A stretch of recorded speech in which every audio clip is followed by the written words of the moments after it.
Okay, y'all, I am back and I'm finally speaking on this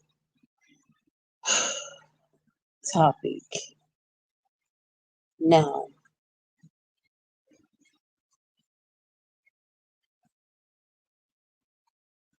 what I will say is, as a black woman, we know that you do have some black women who have very low self esteem.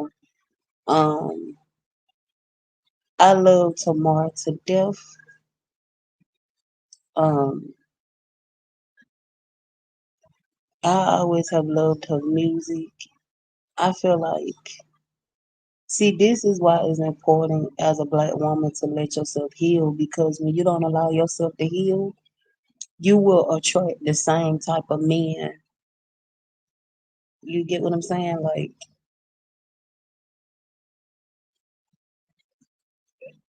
it's always two to three sides to a story, it's always multiple sides to a story.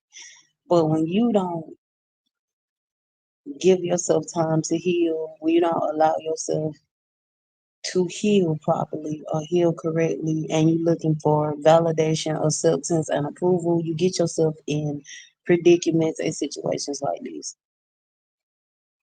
Y'all know I'm not no biased person. Um, and I'm a complete stranger, but what I will say is I really wish and I really hope that both will work on healing because it's gonna be a healing journey for her. It's gonna be a healing process. Um we all know that men heal different. It's gonna be a healing process for him too. But I let y'all saw both sides because I watch both sides, and I guess really she feel like he led her on, and he wasn't really ready for them to start over or start fresh, but he is telling people that she's crazy, she's delusional, she need to take her meds and all this crazy stuff. Let me tell y'all what's wild to me. Let me just put this out here. I do not compare white men to black men, but you can't ignore the similarities. You know what I'm saying? Like you can't ignore that some white guys do copy off of black men. Now, when it comes to him, when it come to Junior, he in his mind he think he black. Let's just be real. He got the black scent going on. And it's a lot of them. And I'm not saying that they are bad people. I'm not saying that those type of white men are bad people. I'm saying that they copy off of what dusty black men do. They copy their character. They copy their behavior. Okay, they copy their um whole personality. And I'm not saying that the ones who act like Dusties, right? Who act like Dusty Tyrones. I'm not saying that they are bad people. What I am saying is they copy off of what Dusty black men do. The collective, they copy off of what they do because they hang with them. They surround themselves with them. Um, so what I'm saying is, you really just got to be careful what type of white man you talk to. You have to be careful because also this is just true. You have the white men that have hood in them. Let's just be real. You have the ones who have gangster in them, however you want to put it. You have the ones who is ghetto. Um, there are some that sag, and there are some that don't sag. You have some that have hood in them, and they treat their women right, and they treat their women good. They value their women, and they respect their women just like the regular smagular white men. Let's just put that out there. I'm not finna. stereotype because you do have some white guys out here that have hood in them that do value and respect their women, right? So I'm not gonna just stereotype and just make it look like they are these bad people. That's not what I'm saying. What I am saying is when it comes to the pookie, the white pookies, the white Tyrones, they operate, they think, and they move like dusty Tyrones. They they think and they operate just like them. They move just like them. They have their characteristics. They have their actions. They have their behaviors. Um, and they can end up getting their toxic um, traits and characteristics um, and tendencies by hanging with them because they just want to fit in and they want to be accepted to the cookout or they want to be accepted to um, black hobbies, black activities. Um, they want to be accepted into, the black culture. They want to be accepted into the Black Lives Matter. And I'm not saying nothing wrong with that, but these are certain white men that you have to watch out for and look out for. Now, when it comes to this man that Tamar was married to, I really feel like he really just always worrying about how people look at him, about his image and his reputation. But real men do not really try to defend their image or their reputation. And we know that if a woman deal with mental issues, some men will use that against you and say that you acting the way you acting because of your mental health. They will use that to to silence you, right? It's called a manipulation. That don't make him a bad person, but he do seem a little manipulative. And allegedly, I don't know if this true, but people say that he is selfish, arrogant, um, all kind of things, full of ego and pride. I don't know if this true. I don't know this man. I don't know him personally. I'm only speaking on this because this is an interracial topic. Y'all know I only speak and I only talk about interracial things on this channel. But what I am saying is these are the type of white men that are red flags. I wish both of them healing, but these type of white men are not the type of white men that you want to deal with. He is an example because he always want to be accepted into, how can I say this? He is the type of white man that always want to be um something he's not. He is pretending to have a voice that's not his.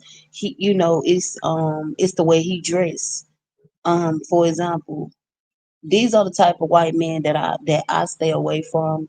And I'm not saying that because a white man have hood in him that make him a bad person. I'm saying the ones that do the illegal bad activities, um, how can I put this? Illegal activities and the ones that you have to be careful and you have to pay attention to um the way they dress because that's very important. However, I don't I don't stereotype people and I'm not shallow and I'm not judgmental. It's just for my own safety. Um and let's just be real because I'm subscribed to some of them and you can learn a lot from, I'm just put it like this.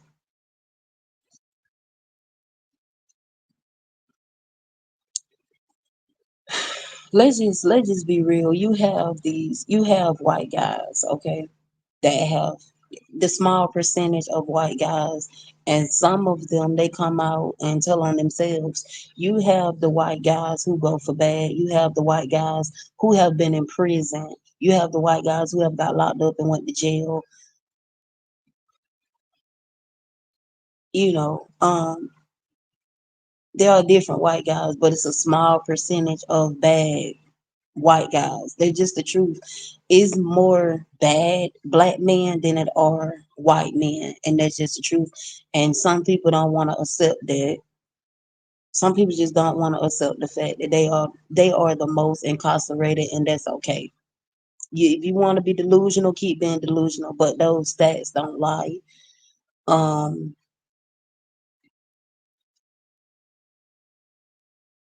it's good to just be careful when you have to really be careful on what type of white man you deal with, because some of them really just be want the attention and they want the validation from those black guys that they hang with. Let's just be real. And Junior seemed like he is only trying to protect his image. Um, both of them did things. Both of them have done things, said things to each other. But from what I heard,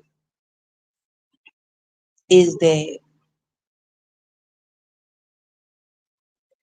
he basically was saying that he don't want no relationship. Basically he just want to have fun. He just want to have casual fun, which ain't nothing wrong with that because you grown. But if you tell a woman that you just want to have fun, you ain't really looking for nothing serious. You just want to do this, you just want to do that. If it is true, it's very wrong to give a woman mixed signals and lead her on and have her to get her hopes up and have expectations that y'all gonna get back together, regardless of what color. That's very wrong to have a woman thinking and make a woman feel like. And keep in mind,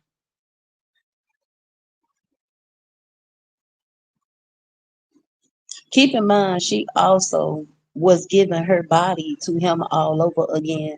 So us as women, when we are giving our bodies away, our precious jewels away to a man. Do you know how they make us feel when a man got us looking like a fool, when a man got us looking stupid, when a man got us looking dumb? Do you know how we feel? We feel bad because we don't went all out thinking that okay, maybe we can work it out or maybe we can start fresh. But the whole time when a man see you moving on, they don't want to lose that control or that access. And you have some men that is very selfish and self-centered and very egotistical. However,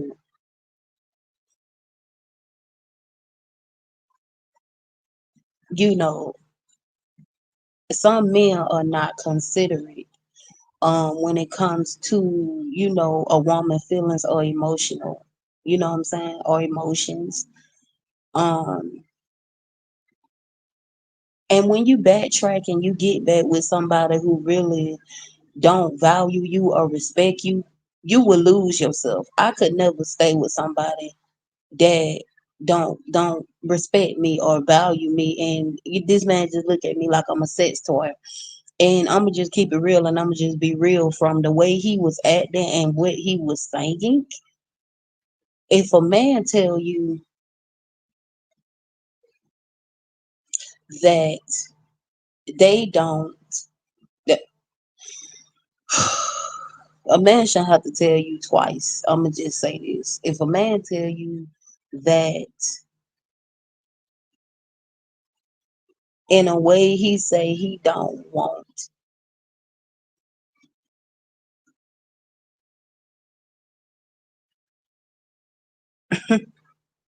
I mean, if he tell you he don't want to be um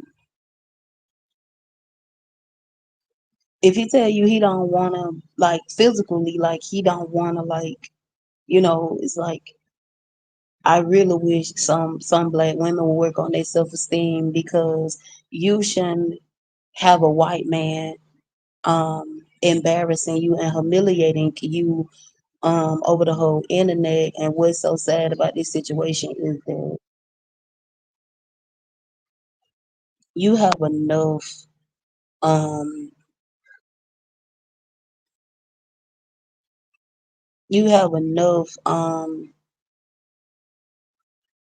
narratives that's out here about white men, and it makes it hard for the good white men that's out here, because you got these other white men that's doing the things that he are doing, and it make it hard for the other white men out here who have genuine motives and intentions to do nothing but love and respect and cherish and value and care for their women. And when it comes to white men like him, he make it hard for the good white men that's out here. He make it hard for them because it's a small percentage of white men who believe in abusing a woman, um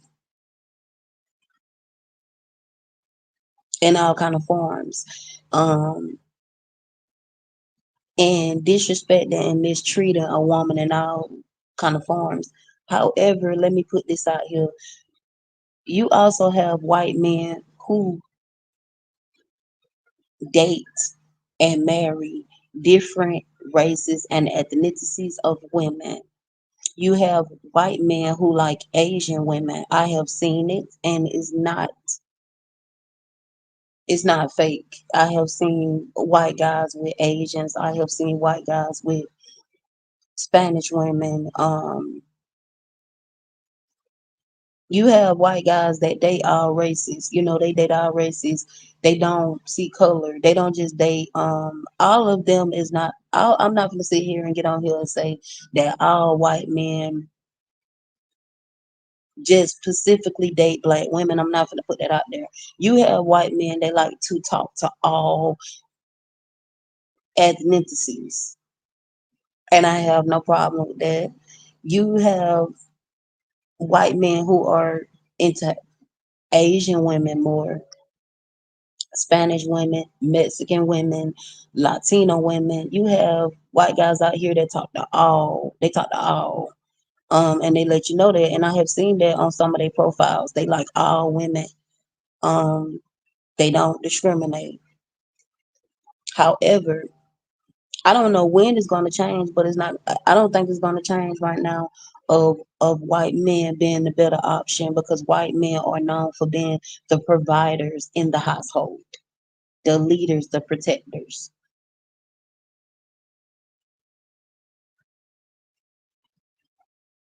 The men of the household who really put some work, the men that build, the men that create things, the men that um create businesses, come out with businesses.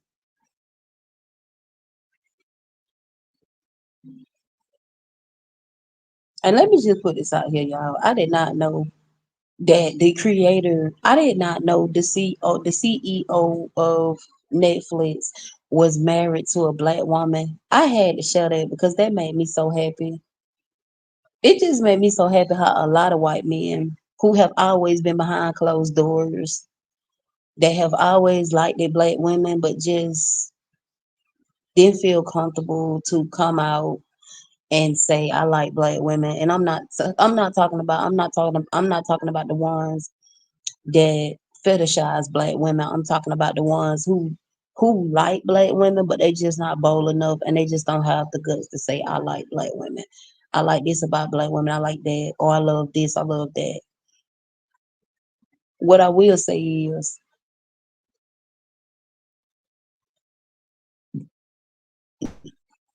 the collective. If the collective of Tyrones, if they stop getting locked up and incarcerated and be more educated and all the rest of these things, they will catch up with white men. But you cannot catch up with another patriarchy men when you is still getting incarcerated. You are still um unaliving your own women. um you are still being violent and abusive. You are still being left behind and at the bottom of the dating pool. When it comes to relationships, when it comes to marriages and all those things, a lot of black women just don't want to deal with struggle love no more. They don't want to deal with um hard labor. And you have black women who don't mind continuing to do hard labor and be the ride or die and be the ride with they Tyrons till the wheels fall off. I'ma stick beside him. They don't mind doing that. But then you have the black women who really have made them their minds up that they wanna let me just put this out here. Black women do not lose their black card because they date out their race, because we are the least that date out of our race. Do y'all know how long it took me to date out of my race? Like I tell people all the time, and let me tell you what the temptation is. When you have those white guys who remind you of what you came from, what you left. Um, no disrespect, no shade, but I just feel like black women who desire marriage, they gonna always get it. Um, Black women who desire marriage, a soft life, you're gonna get that. And when you're not looking for that blessing comes to you. Your blessing will come to you and find you. You don't have to find it. You don't have to go and find somebody to marry. They're gonna come to you. That's just reality. You don't go out and look for a husband or a wife. You just don't. When you least expect it, you can run into your husband, you can run into your wife. And I just wanna say how a lot of black women are elevating and self improving. It makes me happy as a black woman. I love to see black women not stressed out, not depressed, happy, stress free, living a soft life, can do nothing but rest. I love it because black women have always been the breadwinners, have always been the head of the households, have always took on all the roles and the duties. It's time for black women to rest. It's time for black women to rest. And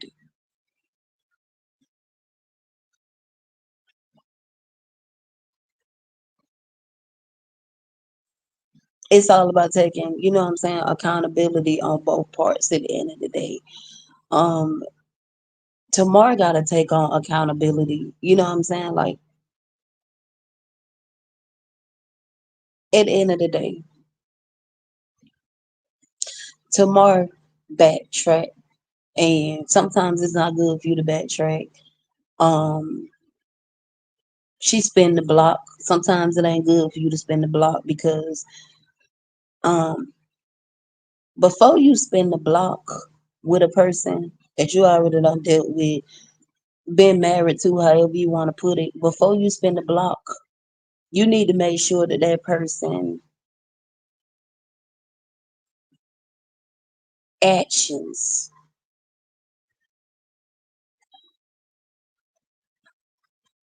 behavior, character, and motives and intentions is good and healthy. And this is how some black women get themselves in toxic situations, because if you don't give yourself time to fully heal, you will have low self-esteem, very bad low self-esteem, and you will be running behind, and you will be chasing and feeling like you have to beg a man to love you. um Nobody likes starting all over again. Who likes starting all over again? But if you and a person is not meant to be, then it just ain't meant to be. I'm a strong believer in when a person show you who they are, believe them. Um, because if you go back to something that don't mean you no good, you're gonna be damaged and scarred all over again, and then you're gonna have to do the inner work and heal all over again, and you don't want to do that. And now Tamar gotta heal all over again because she spin the block with this white man, with this white pookie. This I'm gonna call him what he is. He is a white pookie. In his mind, he think that he black. He got the black scent. Okay, he let's just call it for what it is. He and these type of white men, they are very delusional and in denial because they'll tell themselves, "Oh, this how I talk. This is my real voice.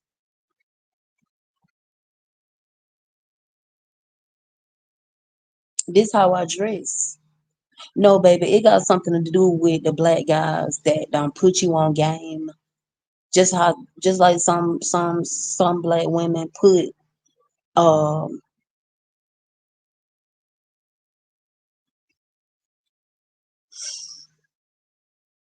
just how some black women upgrade and season their men, their white zaddies. Okay, let's just be real. You have Tyrone's out here putting seasoning on some of these white guys, teaching them how to dress, teaching them how to get women, teaching them how to manipulate, teaching them how to lie, teaching them how to gaslight, teaching them how to, you know what I'm saying, um, live off a woman, be codependent, teaching them how to disrespect women, mistreat women. You just have to be careful because white men who have a mind of their own, have a strong mind of their own, you cannot tell them anything about women and they're gonna believe it. White men with strong minds, you can't tell them anything. Okay.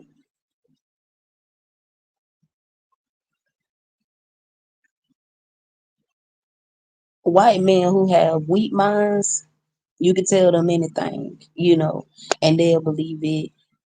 Um, they just desperately don't kill. They just desperately be wanna be invited to the black cookouts. They desperately just want validation, acceptance, and approval. They desperately just want to be accepted.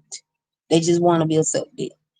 And you have to be careful because those type of white men are very dangerous because all they want is to just be accepted. You know what I'm saying? Like, and people know in reality, whether people like you or not, whether people accept you or not, you is not dating or you is not marrying the family, the associates, the friends, none of those things. You are marrying that person. So whether people accept y'all or not, and I always say this, if I know it's gonna be a lot of my family that's not gonna want me to be married to a white man. I'm sure a lot of people that I know is not gonna want me to be married to a white man. But who cares? I'm grown. This is my life. I know what I want. I know what I desire.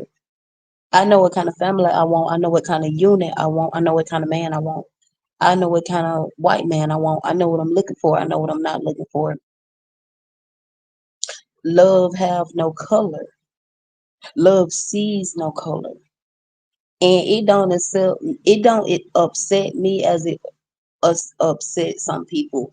When some people hear some white people say, I don't see race. To me personally, I don't feel like anything wrong with that because you shouldn't see the color of that person's skin, and some people twist it around and misinterpret it, and some people misunderstand what it means when they say they don't see no race. When they say that, it don't mean that they are not saying that black people, you know what I'm saying, don't have to deal with microaggressions or anything like that, or when it comes to privilege. All of them are not saying it like that because you have white people out here. who genuinely love black people. Um, and I meet them all the time. Like they love everything about us.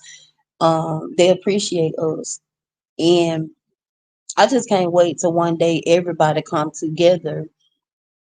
Everybody come all together and just stop this division because I'm tired of this division. Like I'm tired of division. Like I be listening to people talk about division and I don't like division.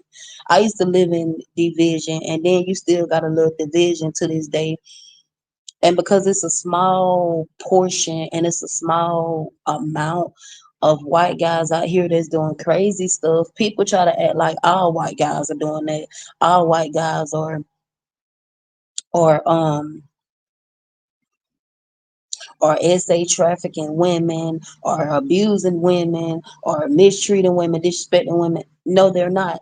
Or killing women, killing off women, unaliving women, torturing women, um, holding women for hostage. They are not. And if you're smart enough, you will know the signs and the red flags of a serial killer. And like I have told people, if you done dealt with psychos in real life, if you done dealt with crazy people, you will know if you're dealing with a crazy person or not. You'll know if you're dealing with a psychopath. You'll know if you're dealing with a psychopathic person. All white guys are not out here holding women for hostage, unaliving women, um, butchering women. You know what I'm saying? Like all white guys are not out here murdering and killing women. That is a narrative that needs to stop. And me as an interracial channel, I'm gonna put a stop to it. Every time I'm gonna defend the white guys who can't always defend themselves. I'm going to defend white guys who don't do none of those things because all white guys are not out here saying I wanna murder somebody, I wanna unalive somebody's daughter, I wanna slice and dice, you know what I'm saying? Like I wanna manipulate, I wanna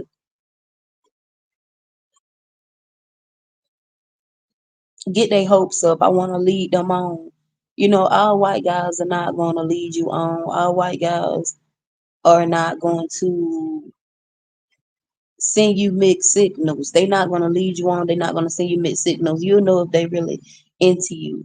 And a lot of white guys, they always be busy. They have busy, how can I say this? They have this making no excuses, but a lot of them, most of them, they have um busy schedules. They always working. They working, you know, different hours, different shifts. They always working. They are most white guys are workaholics. They always working. That's why they be so exhausted and overwhelmed and tired because a lot of them they have different work schedules. They work so many hours. The ones that I be talking to, they always be telling me, how they can't wait, to just get back home and relax because they be working so much. Um, they have different shifts, different hours that they work. And most white guys, they always keep them a job. You know what I'm saying? Like, let's just be real, they keep them a job. And I know what I see in real life. I know what I see when I'm outside. I know what I see in person. I'm seeing white guys that's always got a job, always working. No matter their predicament or their situation, they always got something going on for themselves. Um, and besides the ones that stay getting locked up, stay being in prison, like some Black Dusty Tyrones, I'm not talking about them. I'm not talking about white guys who don't want to do better, who don't want to get better and change their life. You have white guys out here that have completely changed their life around from being locked up, from being in prison. And you have Black women who accept those type of white guys and they deal with them. Um, A lot of them, they do things and they turn their life around. The difference is, and the sad thing is, you have black Tyrones out here who never work on themselves, do the inner work, self improve, mature mode, elevate, um, do self reflection and see themselves in the mirror. They would keep doing the same thing. They would keep getting locked up. They would keep getting incarcerated. And that's why those stats are so high. White guys eventually they will realize, you know what, I'm finna stop getting locked up. I'm finna stop getting in prison. This is not right. That's the difference. And that don't mean that they are better than black men, but it is a small percentage of white men who are out here getting locked up, incarcerated, and in prison. And I am subscribed to white men who tell you the white men who always staying in trouble and the white men who are keeping themselves out of trouble. Now, I, I'm I'm a firm believer in date all groups of men. I can't tell nobody what to do. I can't control nobody. I cannot make people be race loyal. That's not my point of having a platform. I'm not on here trying to pressure people and force people and guilt trip people and gaslight people and project my insecurities onto them. And I'm not on here to pressure people to be race loyal to nobody. That never been me. But since I've been dating out of my race, I do not think that because I'm dating out of my race, and I don't think because I'm talking to white men, I don't think that I'm better than anybody for anything. I think I'm doing better when it comes to my peace and my mental health. I think that's way much better from when I was dealing with, Tyrone's. However, some people just get mad because you ain't in that miserable, unhappy place no more that you used to be in, and some people want you to stay there. A lot of people get mad because they know that interracial couples, they thrive. You don't have to be married to thrive. You can just be an interracial couple and you go viral and people love you and people accept you because they see you elevating, they see you thriving, they see you making it. It's not black women fault that you got, it's white men out here who see our worth, who see our value, who appreciate us and respect us. That's not our fault. That's not our fault. But the Tyrones, they get mad because you got white men out here that's defending us. Um, you have the racist white men who can't stand seeing black women with their own kind, but we don't give a fuck about that. What we care about is how black women are being treated, how black women are being seen, how black women are being looked at when it comes to dating other groups of men. I'm not saying that you can't date all groups of men. That's not what I'm saying. I'm saying this channel is strictly for black women and white men. I'm the matchmaker. I'm an interracial matchmaker. I wanna have it well, it's a match made in heaven. I wanna be a matchmaker. I want people to be happy. Even if they're not happy, I wanna make them happy. I wanna bring and put a smile on their face. I don't care about people talking to all groups of race ethnicities. That's not my business. Hold on, y'all.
So y'all, that's not my business. Like I was saying, my channel is different from some people channels. Now I'm not the type of person where I let people come out here and run my channel. I run my own channel.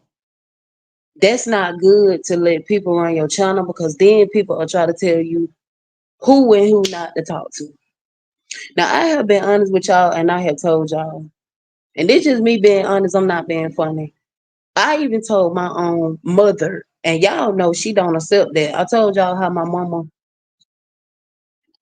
I'm so used to say, it's hard for me to always say mother, y'all, because we don't have the best bond and relationship with each other, but I try. I don't start saying yes, ma'am, and I don't even like saying that because I ain't even tell her yes, ma'am. But I'm learning more and more and more to force myself to respect her because that is my mother that brought me into the world, but that is my mommy dearest narcissistic mother. Um, I felt very pressured, and not in a way where she made me feel like, her gaslighting and her guilt tripping made me feel guilty and made me feel bad as if I were doing something wrong. But it brought me back to and from when I was a child, when I was a kid. Now, like I tell people, my mama have changed a little bit, but she haven't changed all the way. So she still have those narcissistic traits and tendencies. Narcissistic people, they love to manipulate and gaslight. They master manipulators. And they manipulate and they gaslight, they guilt trip, they project. So everything was projection. But then I thought to myself, and I was just talking to the man upstairs. I'm like, how can my mama sit here and try to pressure me? How can she sit here and try to make me feel bad? But she gonna tell me, oh, I'm not trying to pressure you to do nothing you don't want to do. But basically what she was trying to do, she was trying to project and she was trying to gaslight and she was trying to guilt trip me into going back to Tyrone's and it didn't work.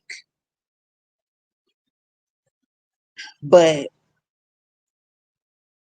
my mother want to continue to be loyal to the brothers. You want to continue to be loyal to the brothers, and the brothers not loyal to you. How can you be raised loyal to men that are not being loyal to you? Make it make sense to me. That is very delusional and in denial for you to sit here and be raised loyal to men that are not being raised loyal to you, and to men that are the biggest and highest rate of treating their women poorly and treating their women just like nothing but sex objects. At least when you sleep with other group of men, they gonna make sure you have something out of it by taking you on a date, giving you money, doing something for you. You just won't feel like you done been used or fetishized by your own men. And when I told y'all that I used to fetishize black men, it was a joke. I don't do that, y'all. It was a joke. It was a joke. But it was really me just putting it out there that they fetishize us though. They fetishize us.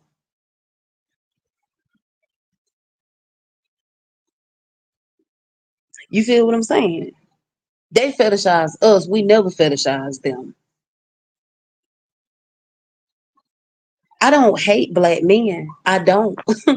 I don't hate black men. I know my neighbors, they probably think I hate black men. I don't hate black men.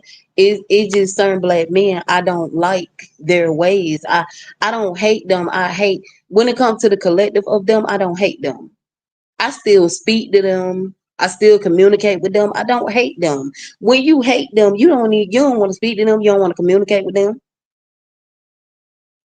But the collective got to do better. I cannot beat around the bush. I gotta be blunt. I gotta be blunt. I can't get on here and do what some people do. I can't get on here and beat around the bush. I can't get on here and beat around the bush and coddle and baby feelings. The collective got to do better. Now, what?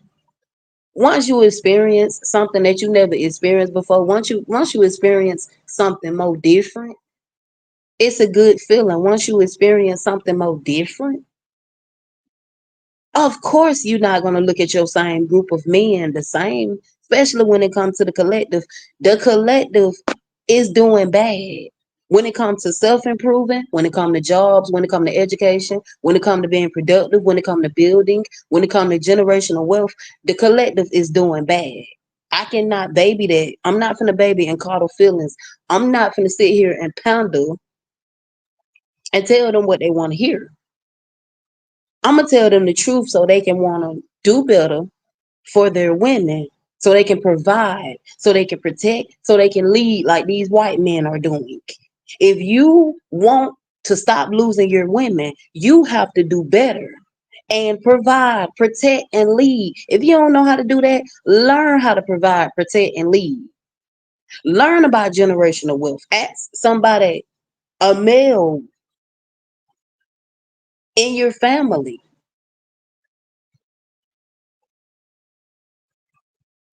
about generational wealth, because that is what a lot of white men are bringing to the table. White men are not just bringing sex to the table. That's what's wrong with some people. They think the only thing, when you see a black woman and a white man together, oh, they just sleeping with each other and they fetishizing each other. It's more than just the intimacy part. You have white men out here that really make black women feel safe and secured and protected, and they're leading and they're providing. They making sure they women don't go without. They doing what men supposed to do. Make sure your woman have everything she need, everything she want. It's simple. It's not hard. This ain't rocket science. The collective gots to heal. Go to therapy. The collective gots to self-improve when it comes to being productive. When it comes to their character, their actions, their behaviors, their motives and their intentions, all these negative, toxic, unhealthy things. If they want to keep their women, the collective, all of them got to get it together and stop putting the blame and the fault on their women, because that's why their women are study leaving them, because they don't want to be accountable and admit that it is them and they are the problem. They want to keep being delusional and in denial, saying that it's their women fault, and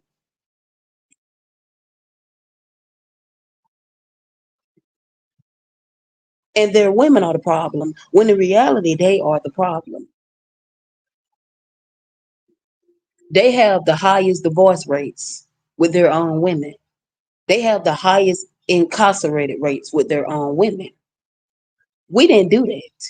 They have the highest when it comes to domestic violence with their own women.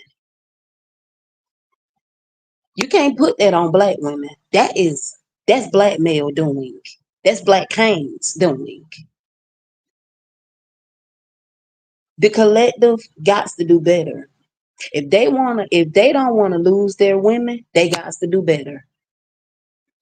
Even when it comes to other races of women, other ethnicities of women, even other ethnicity of women have told them they got to do better. Not just black women, but other races of women have told them they got to do better.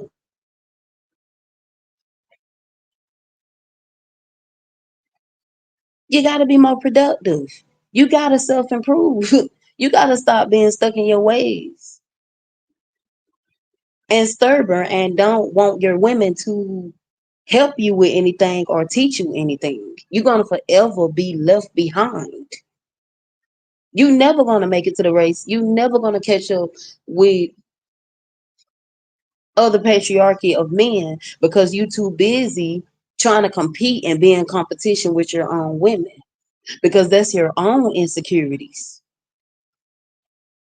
And you want that privilege and you want that validation from white men, you're not going to get it. They're going to laugh at you because you is not their skin color. And for one thing, you got a lot of white men out here.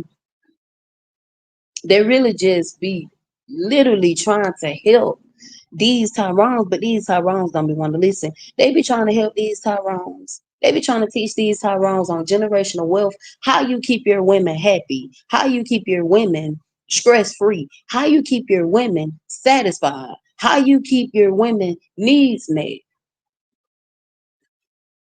wants met. They try to show them and they still won't listen.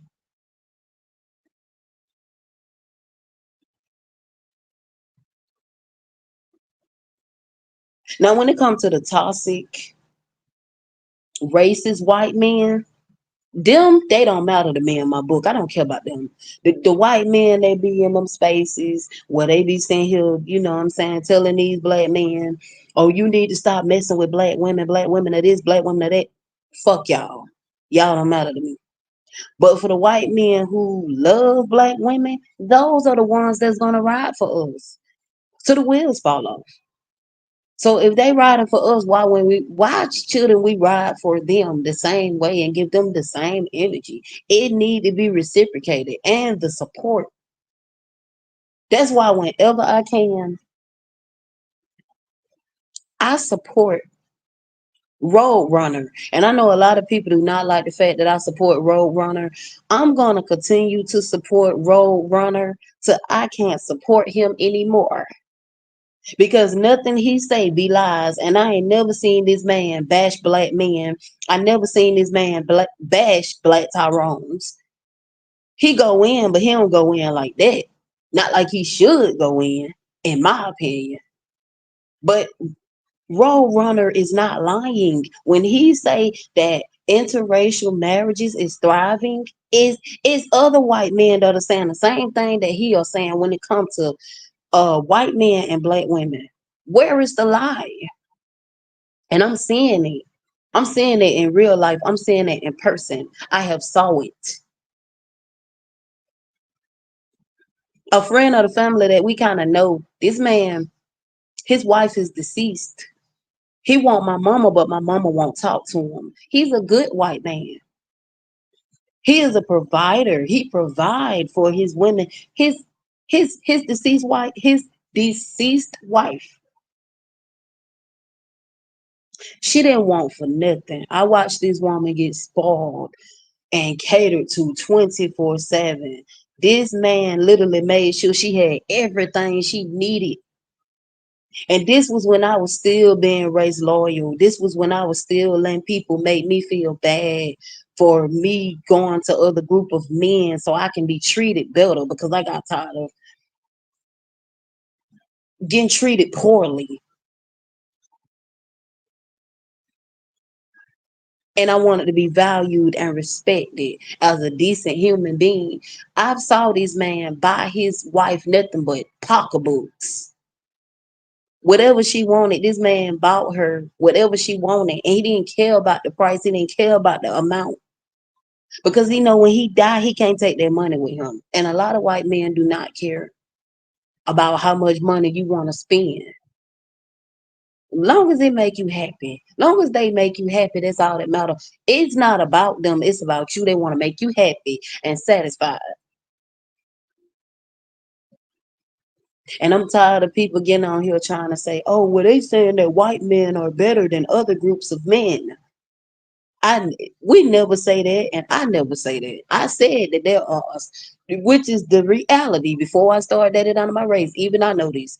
There are it's a small percentage of white men out here that is bad. That's just the truth. It's not no big percentage and stack of of bad white men out here. I'm not finna sit here and put that narrative out. Oh, you know, it's a big stack of white men doing crazy things, being incarcerated and getting locked up. It's not, because a lot of them have integrity. They have good hearts. They have integrity. They have self-control. They have discipline. They was raised like that. And some of them was raised in conservatives, households. But we ain't talking about that. We talking about Most of them got self-control and discipline. Tyrone's don't. That's the difference. When you as a man that have self-control and discipline, you know what to do, what not to do. You know what to say, what not to say. You know how to move, how not to move. The do's and don'ts, however you want to put it. Kevin McAllister, for example, the one from Home Alone, it's just proof. Look up movie actors as white men. I'm not even trying to be petty, but look up movie actors. Look up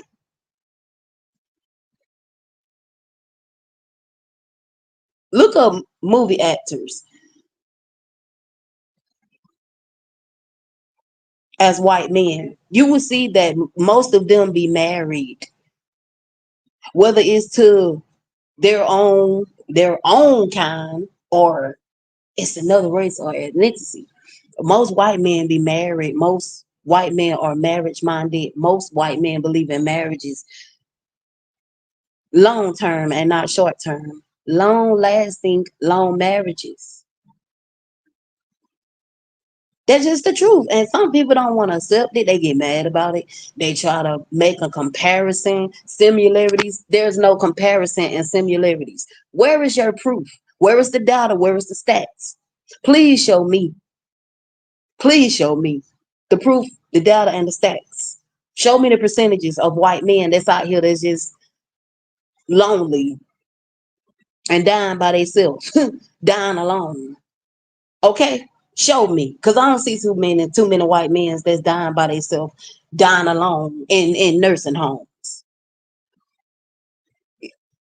They marriage minded. They believe in marriage, not just casuality, not just casual sex,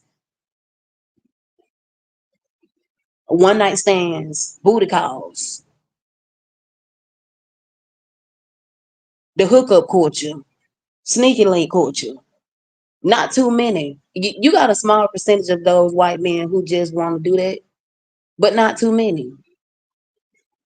I don't see too many by themselves. I don't see too many in nursing homes dying by themselves, dying alone. You have a small percentage of them.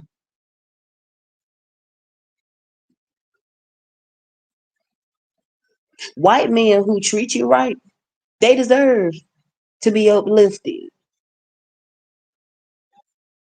We're not going to tear them down or talk down on them. Why? They haven't done nothing to us. White men who genuinely love and respect and value black women, they don't degrade us. They don't insult us or belittle us. They don't even degrade or insult our intelligence or try to play in our face. They don't even come to us with stereotypes. Anything that will make us feel uncomfortable, they don't do it.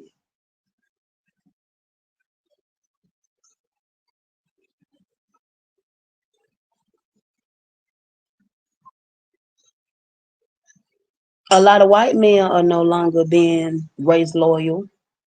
It's a lot of white men that are no longer being race loyal to their own women. And you see it each and every day. They are leaving Caucasian women and they getting with black women. They coming to the black side. They coming to the seasoned side. They coming where they can get some season sprinkled on them. And then you got the Caucasian women that's tired of being with the white men. And that ain't no bad thing, because let's just be real.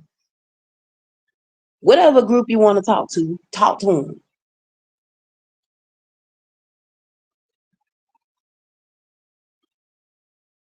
Long as you ain't fetishizing them, you good. Long as you look at them as a decent human being, that's a good thing. But when a person just fetishizing you, that's not good. And you with somebody because you want to have a certain privilege.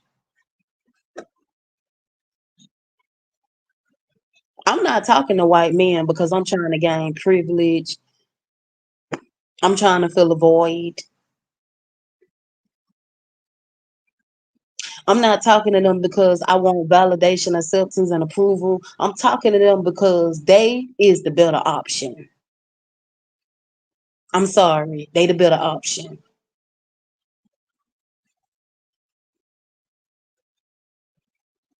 Those you cannot incriminate and you cannot crucify all white men for other white men doings. That's not what we finna do on my channel. We're not finna do that. I'm sorry.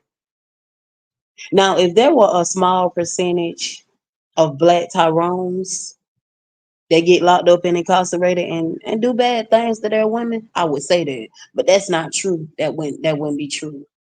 That wouldn't be true.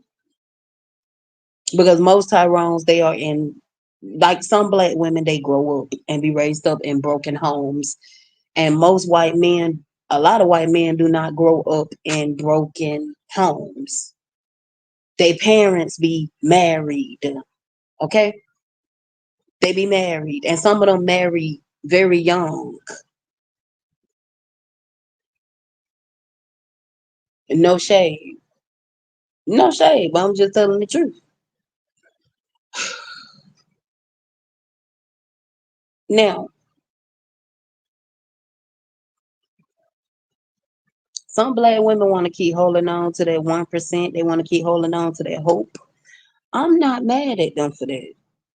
What do make me mad is when they feel like that they are the only group of men that you should talk to or deal with. That's that race loyal. That's that race loyal BS. That's that race loyal. That's that race loyal ish that I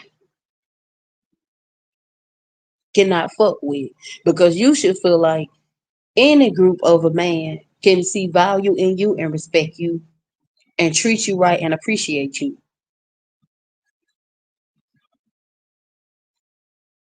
Now, I don't had okay experiences. I have had um bad experiences, unhealthy experiences, toxic experiences, which all my experiences made me realize it's time to stop being delusional and being race loyal to just one group of men. Like y'all, y'all heard me when I was saying, I said, if I find a black guy that's that 1% that could show me different or show me something better, I was, I was just playing. I was just playing. It was a joke. I don't I don't want no black love. I want interracial love. I think I've dated them long enough. You know, I've dated them all my life. I've been with them all my life. I think I'm good where I'm at. You know, it was a little joke. And the reality is, a lot of women, they let people guilt trip them, let people make them feel bad for dating other groups of men. Besides Caucasian men, Asian men, Arab men, Cambodian, Blasian, whatever, however you want to put it. They let people make them feel bad. They continue to let people guilt trip them and make them feel bad because we already know it's gonna get said.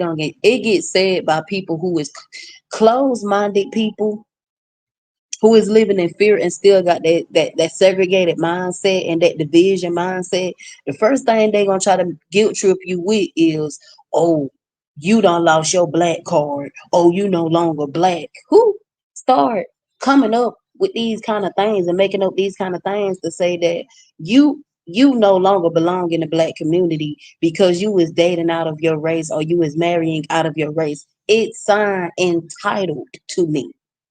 That is an entitlement, and that is your personal opinion, perception, and that is your own 2 cent. But you cannot project that 2 cent and deflect that 2 cent on everybody because that's how you feel. If that's how you feel, that's how you feel. If you don't believe in it, don't believe in it. If you don't support it, don't support it. But don't be a hater in the back. Because black women are not hating when they see their own men flashing. Okay? We do not care.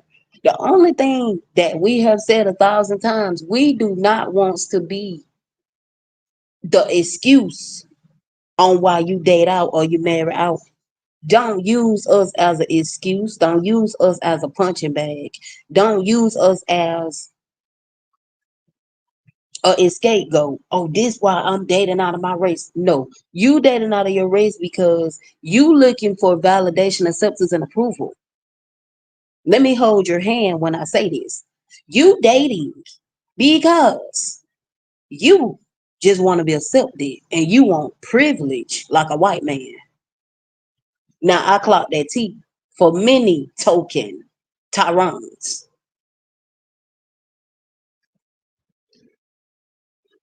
These men be crashing out, these men be spiraling. And it's crazy to me. Because why is you crashing out and spiraling over women that you claim you don't want? You don't need, you don't desire. You say that these women are not your type. You're not physically attracted to these women, but you still want to try to act like you have access to these women. But then when you don't get access, you get all grumpy and you want to just be a keyboard warrior. Oh, y'all ain't nothing but some bed wenches. But we be loyal to y'all for how long? We been loyal to y'all for how many years? And what did we get in return? Stress, depression, anxiety.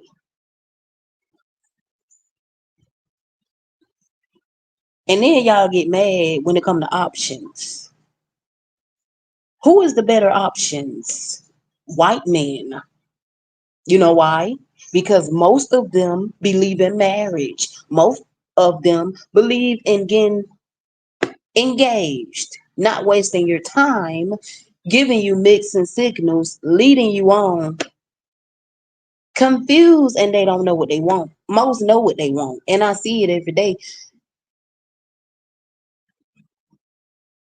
White men know when you the one. They know when you the one. They know who they want. They know if they want you to be their wife or not. They ain't gonna be sitting here with you for years and years and years and years, and they haven't proposed to you. Y'all ain't got married yet. What's the stats about that? What's the stats about black women getting married to their own group of men? And then you have the ones who they not raised loyal to just their own women. They want some kind of privilege. They want some kind of acceptance. They want some kind of validation. And working in corporate America. But just because you're working in corporate America or you working in a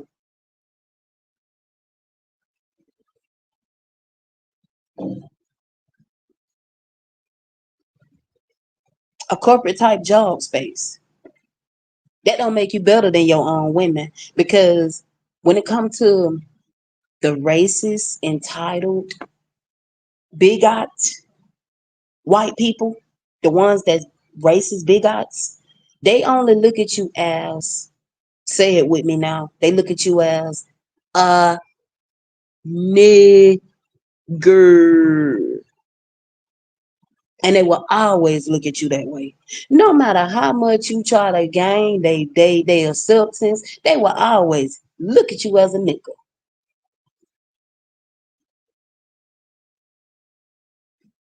And that's what some Tyrones fail to realize. The token ones, they fail to realize, baby, the more you have self-hate towards your own women, and you talk about they weave and you talk about they makeup, baby, go ahead and wear it for us. Okay? You don't hear white men coming on here. What's your body count?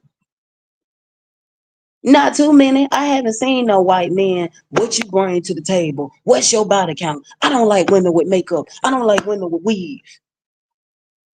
But then when hair. And do y'all know what Tyrone's will do?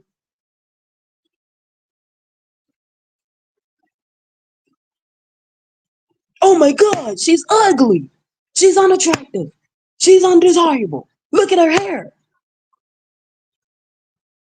So you can't win for losing. Every time you been your authentic self, you still get shitted on.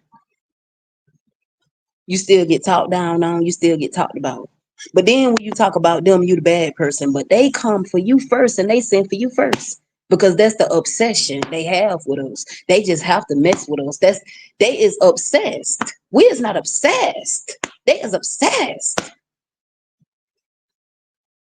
Mariah Carey said, "Why you so obsessed with me? Boy, I wanna know. Lying that you're sexing me when everybody knows." It's clear that they obsessed with us because they be so bothered and so triggered when they see your posts about your white man.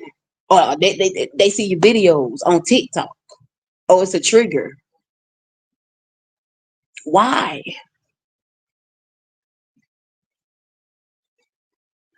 When Dr. Umar called Tyrone's bunny hoppers, they blame black women for that. How is we to blame for Dr. Umar saying that y'all bunny hoppers and and y'all claim that black women bullied y'all when y'all was in school? Well, if they didn't find y'all attractive, what made y'all think that the white women found y'all attractive? That made sense. That's rejection. Like a lot of Tyrones, they still be like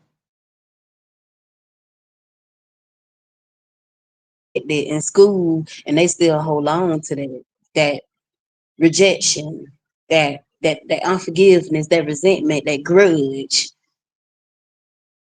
And then they sit here and they get mad because black women are coming out with all these trends saying that white men are the better option. How many times have Tyrone's got on here and said this race, this ethnicity is better than my own women? How many times? Do I have to pull it up and show it on my channel?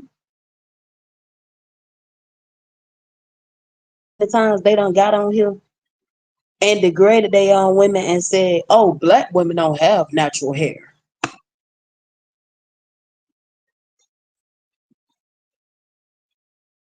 They use other women hair.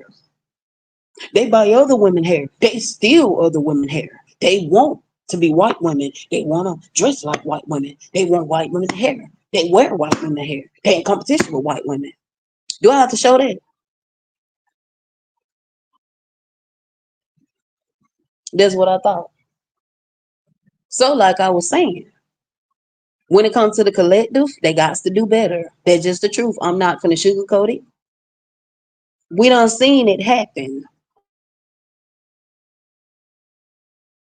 7-Eleven. For example, we done seen black women die every day. We done seen black women get unalived every day. It's a small percentage of white men that kill black women. Let's just put that out there. And let's just clock that.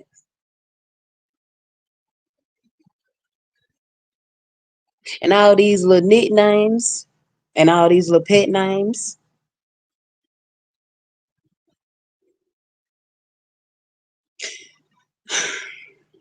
y'all finna stop disrespecting our good white men that y'all can't run away. Y'all is not gonna run our white men away. Y'all done ran everything else away. Y'all's not gonna run them away. I'm sorry, y'all not gonna run them away. Not on my watch. Okay? Y'all ain't gonna run them away. Okay, when it comes to the good white men, they don't deserve to be crucified for what other white men do. Okay?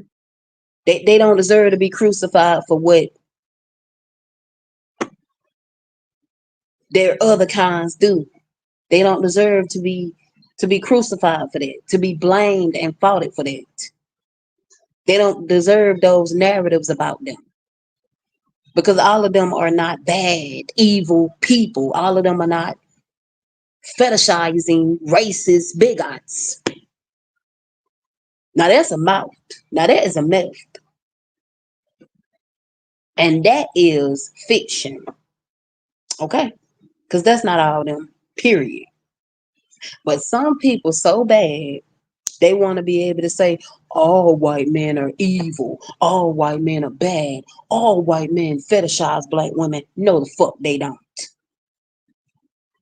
They be want to get to know you. They're not just trying to get to know your body. They want to get to know you and they want to get to know you as a person. And people try to sit here and they try to figure out what's the difference? What's so special about white men? Baby, they different. They live different. They was raised different. They grew up different. All their households be different. All of them don't grow up in broken homes. Okay, they mama and they daddy be married for years, baby. Long lasting, okay? And some of them, they end up eventually passing. And they pass on to them, okay? To be marriage minded and be a man and do what a man's supposed to do, okay? These other white men is not the good ones. You got to separate the bad ones away from the good ones. Pay attention. You can't just throw a narrative out there and just judge and just be shallow and just be like, oh my God, all white men are bad. All white men are evil. All white men are murderers. All white men are serial killers. All white men are fetishizers. All white men fetishize black women. No, they don't. I'm tired of y'all putting that narrative out. Stop it. Because you're making yourself look so uneducated as you is. Stop it. Stop saying that because all of them don't. Okay. You experience that in real life. Okay.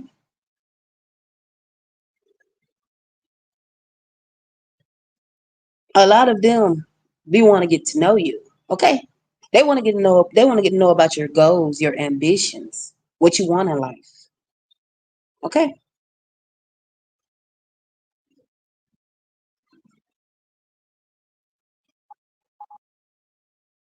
They want to get to know your achievements, your accomplishments,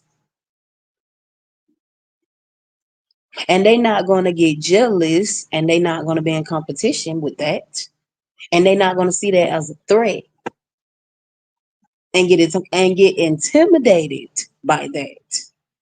I have never seen the the majority of white men when it comes to the collective.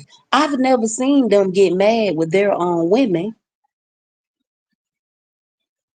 and be jealous and be in competition and see their high paying jobs or high paying careers as a threat or get intimidated and feel less of a man and look at their women as their women are masculine and don't need a man.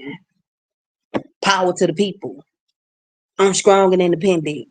Don't need a man. They never have looked at their women that way. As if, oh, she got a high paying job. She make more than me. I'm intimidated. I see that as a threat. That emasculates me and make me feel less of a man. White men don't do that. Not all of them. I'm not saying that it ain't. Like I said, when it comes to the bad ones, they out here. But do you see the bad white men on my channel? Do you think I let the bad white men on my channel? Do you think I will allow them to come in my space when I know how they feel about black women? Look what's trending and look what's going on now. And I've made my comments. The only black women that get upset and get triggered and get in their feelings about when these Tyrones link up with racist white men to talk about them and stereotype them is the black women that's race loyal, because they keep being race loyal and they keep supporting them because they want their protection. They begging them for protection. They want their protection. They want their acceptance. They want their validation and their approval. Because in their mind, they feel like black love is the only love, and black love is the only way out. Race loyal black women gonna forever get dragged in the mud. Because I've made my comments. I don't feel sorry for them. I don't have no sympathy for them at all. Because when are they gonna learn? Stop being loyal and supporting men who hate you. Why do you keep supporting men who hate you? I don't understand some black women. Why keep supporting and why keep being loyal to token dusties that let racist white bigot white men come on a podcast or anywhere to disrespect y'all and talk down on y'all and degrade y'all and embarrass y'all and humiliate y'all and make jokes, say it's a joke, mocking you, mocking the black women. And you have other groups of men that always get on TikTok and defend our honor because they like, oh no, you're not gonna come for black women. You're not gonna disrespect black women. You better bow down to black women because we are the blueprint and the most hated, baby. And there's so many other groups of men that always take up for us and stick up for us on TikTok. And I just showed a little bit because I wasn't finna talk on that. I wasn't finna speak on that because I've made my comments on other people content, other people videos, reacting to black women. Instead of them protecting their peace, not all of them, I'm not saying all of them, but some of them, some race loyal black women who don't do nothing but worship and praise Tyrone's, and that's all they ever know how to do. Instead of them protecting their peace, they always let these men get up under their skin and give them a reaction and get them out of character. Instead of them protecting their peace, they fall for the rage baiting content every time. They fall for the bait every time. They fall for the bait every time because so bad and so desperately they want to give Tyrone's their attention. They want to give them, you know what I'm saying? They clout. They want to help them get paid more, which is stupid. They want to keep begging these men for protection. These men don't want to protect you. You literally have other groups of men that naturally just want to protect black women. We don't have to beg for black Tyrone's protection. We have other groups of men that will not question to protect us, but they would just protect us. But you got so many of these race loyal black women, they are study begging for protection. They want to continue to be race loyal and get drugged in the mud. They want to continue to get degraded. They want to continue to get insulted, belittled, bullied. They want to continue to get exploited. They want to continue to get disrespected, to get laughed at, to get humiliated, to get embarrassed. They want to continue to get mistreated. They love that treatment because they keep being loyal. They won't go to other groups of men. They keep using narratives and they keep using shallowness and they keep using biased. They keep being biased. And they keep judging and saying all white men are the same. They're not gonna do nothing but fetishize you. And you have black women out here that are living their best life. You have black women out here that are happy, happily married to white men. The race loyal black women, they want to keep supporting men who hate them. I don't support men that I know hate me. Got a deep rooted hate and disdain for me. I'm not gonna support no man who I know got a disdain for me and hate me, but they so desperate for their attention, for their validation, for their acceptance, for their approval. They keep begging these men to protect them.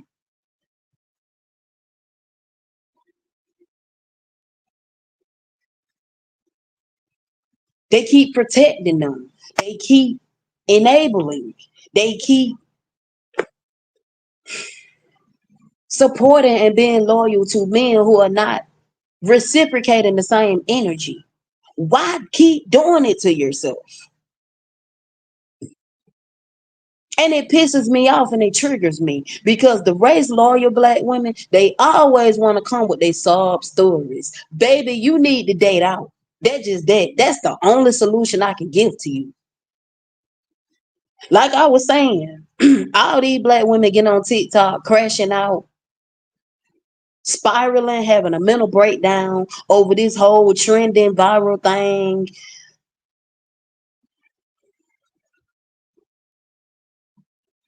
telling these British black Tyrones, oh, y'all don't protect black women. Y'all don't protect black women. We don't need their protection. Why do y'all feel like y'all need black men to protect y'all? The collective of black men can't even protect their own self. What you need their protection for? You trying to get murked?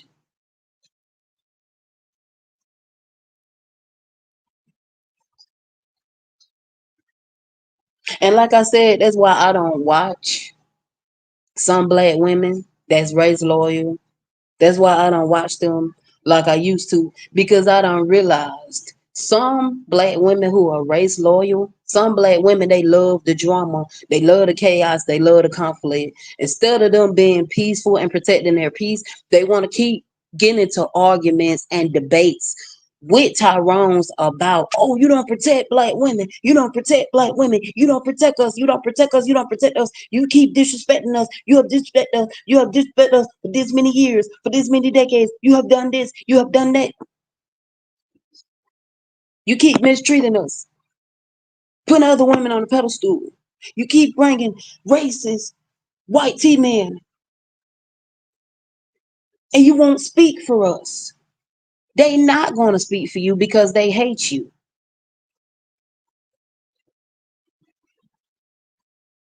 Those group of men got a hate and a disdain, and they did that on purpose. They knew what they was doing when they was laughing about it was their way of saying, oh, black women always nagging. Black women always complaining about stuff. That's a way of saying that you is aggressive and combative. That's basically what that racist white man was saying. That black women are racist and that not racist, but black women are aggressive and combative. That's what he was saying. It didn't bother me because I'm not dating. If I was dating, maybe it would have bothered me. But black women who are decentering men, like I said, like I've been telling people on other channels in a comment section, you know what I'm saying? On other channels, other content, other videos, leaving paragraphs, black women who are decentering men or black women who are divesting, it don't hurt us and it don't get up under our skin that these men are getting on podcasts talking about us. It don't bother us. It don't hurt us. We are living our best life. We do not give a fuck. The only black women who it hurt is the black women that keep being loyal to them and won't burn the capes. We keep telling them to burn the capes and they won't burn the capes. So you're going to continue to get dragged in the mud because you want to keep supporting and being loyal to men who hate you. Y'all are some dummies at this point, and I don't have no sympathy for y'all because y'all dumb and they laughing at y'all and they need to laugh at y'all. Because I would laugh too if I was a Tyrone and I know I got a strong hate and disdain for my own women, and my own women keep being loyal to me and keep supporting me. I would laugh at them too.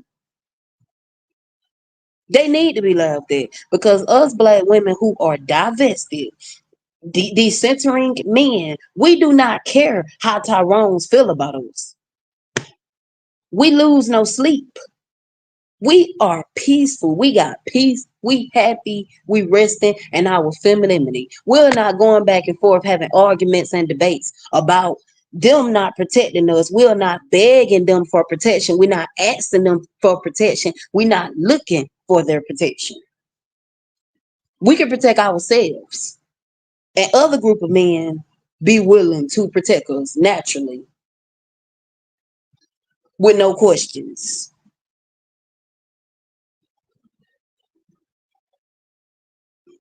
So I don't get why this trigger them, why this upset them, why this piss them off, why this hurt them, why it break their heart. It break your heart because you raised loyal. It break your heart because you're not experiencing and dealing with other group of men. You just want to deal with one group of men. You're gonna continue to suffer and get drugged in the mud.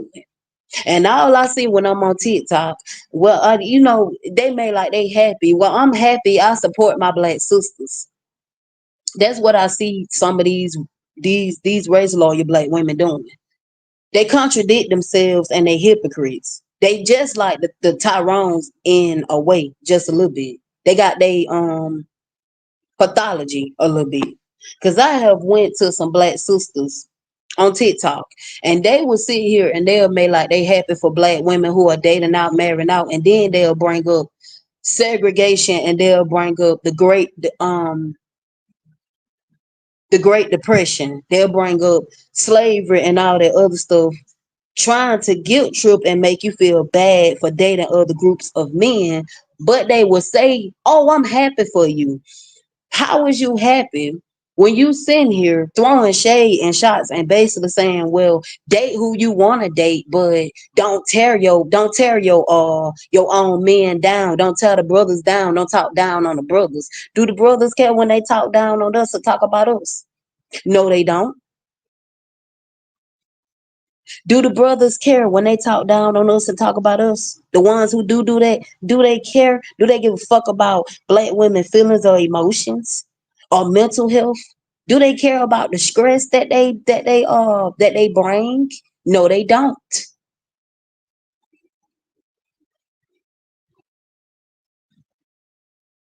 Oh, love who you love. I'm happy for you.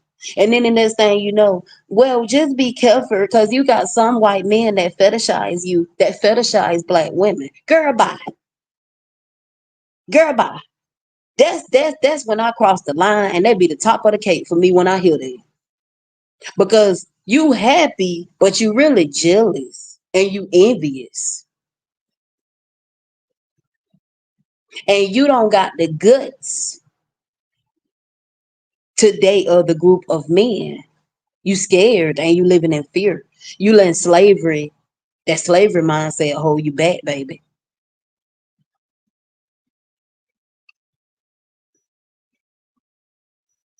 And that's why I don't watch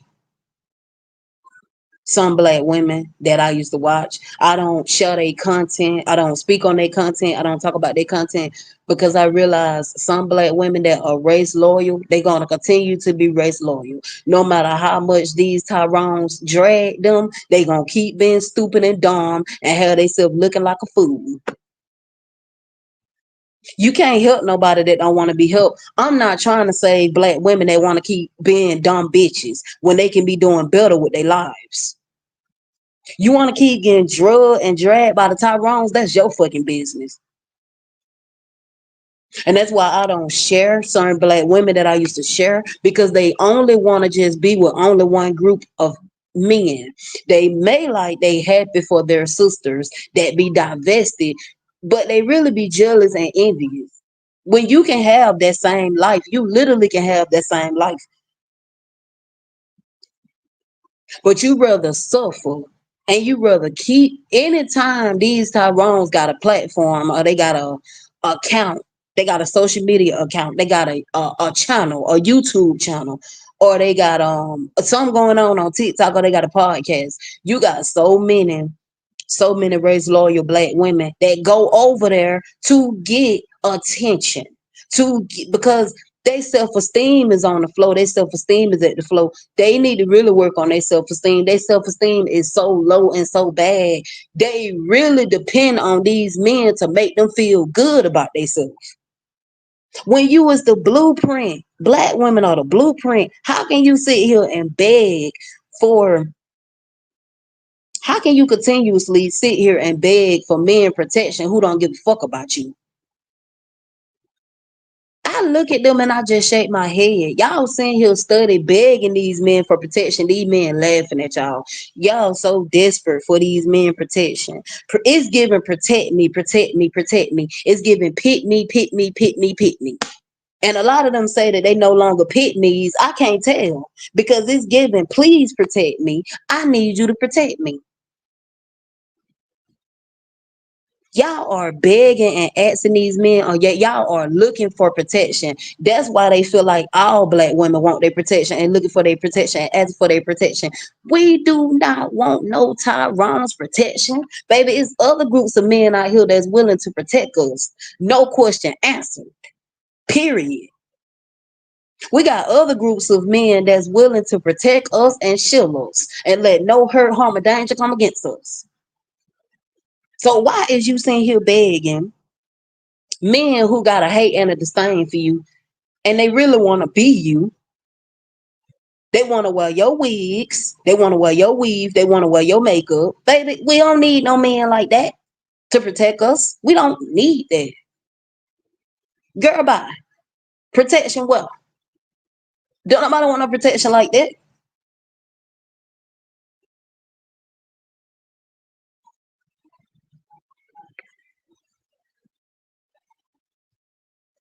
They want to be women instead of men. They want to be women instead of men. They want to have the soft life.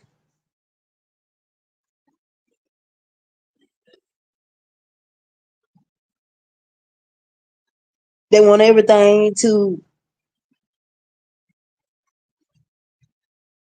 be handed to them, hand and foot. They want everything to be their way. You know what I'm saying? We don't need that. We need men that don't mind going out there, getting dirty in the mud. We need men that don't mind building a house.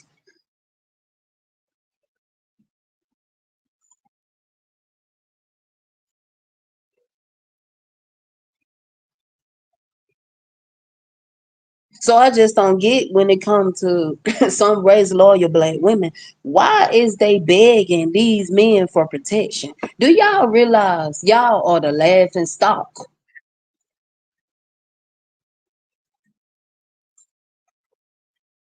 Because y'all are protecting these men,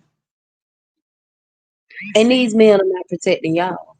These men are not providing y'all a safe place,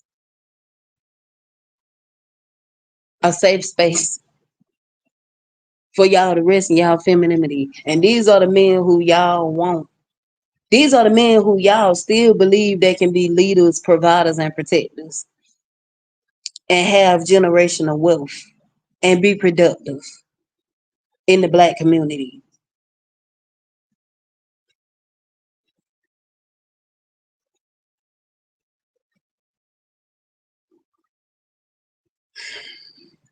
I just feel sorry for some black women that's race loyal, because it's sad, because they're gonna continue to get dragged.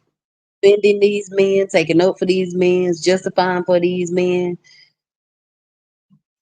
actions and behaviors and characteristics. It's sad.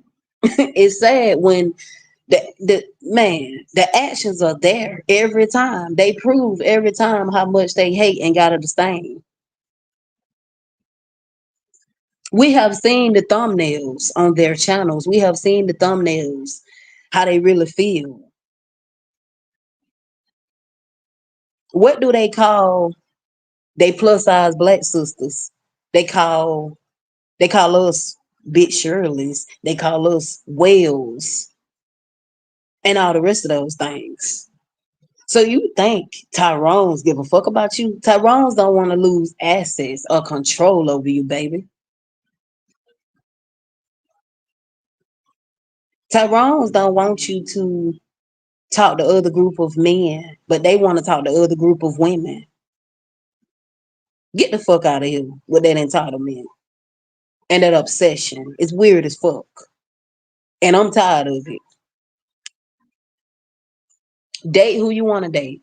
It's your choice. If you wanna date all groups of men, date all groups of men. I ain't a problem with that. If you wanna still talk to black men, talk to black men. I'm not gonna sit here and tell nobody, don't talk to black men. Do not talk to black men. Don't talk to black men. Just because I said that I might not ever talk to black men again. Ever. That do not mean that I'm saying don't talk to them. If you want to talk to them, talk to them. But when it come to me, I have no hope. I have no hope. I'm happy for others. I support others, but I have no hope. Anyhow, it's just sad to me how they begging for these men protection. And these men have said time and time and time, y'all haven't done anything to be worthy of protection. What do black women got to do to be worthy of protection? Get on their knees and kiss your feet? Because a lot of black women is not finna do that. If that's what they think that black women finna do, baby, we're not finna do that. We're not finna get on our knees and kiss our feet and be like, oh my God, please, please, please, Black King, please protect me. I need protection. I'm so scared and living in fear for my life. You living in a fantasy and imaginary world if you think we finna do that. You living in a Disney Channel movie if you think we finna do that. And Disney promoted struggle love too, in a way, when you think about it. Like the Princess and the Frog. Like it's like when it comes to black women are the only group who have to prove themselves. We don't have to prove ourselves to nobody. I don't have to prove myself to nobody. I don't have to prove and convince. I don't have to have an explanation. But for some reason, entitled Tyrones feel like, oh, you got to prove this to me, or you got to prove that to me, or you haven't done anything to deserve my protection. Y'all haven't done anything to deserve black women protection. How about that? What have y'all done? Is y'all worthy of protection? No. Let that bullet hit you. Anyways,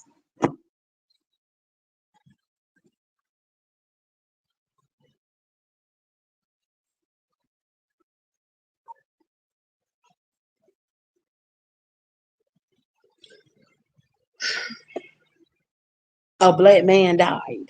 Okay. Am I gonna put it on my channel? Absolutely not.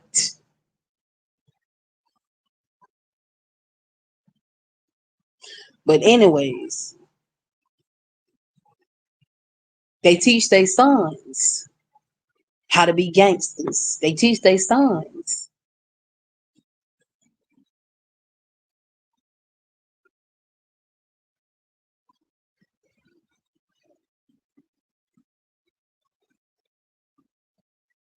how to get a girl.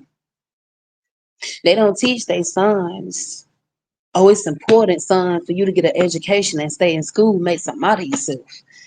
You don't have too many black fathers that are getting on their son about being in school, not being a dropout. You know what I'm saying? You need to graduate. Make some out of yourself. Don't be a criminal. Don't end up getting locked up and incarcerated. You don't have too many black fathers that are telling their son you need to make some out of yourself. That are teaching their sons about generational wealth. That are teaching their sons about taking up accountability. That are teaching their sons about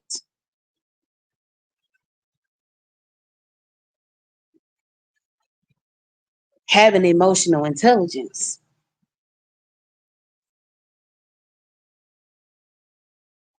being emotionally mature, having sympathy, empathy, and compassion, not being selfish, arrogant, and shallow and judgmental.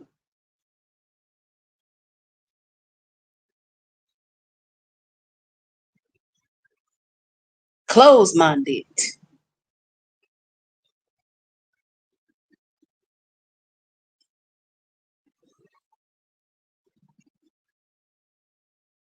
racist, and hate your own women. Because, like I said, I'm going to tell it like it is. Tyrone's love to say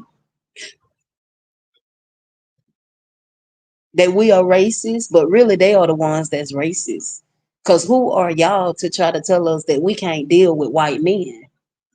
That's racist. Love have no color, right? Love sees no color. Shut the fuck up.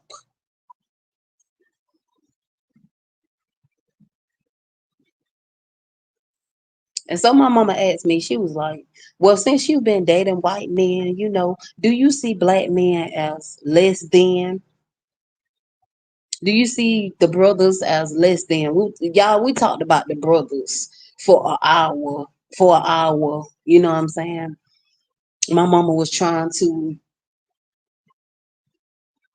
guilt trip me and make me feel bad and manipulate me. Um, and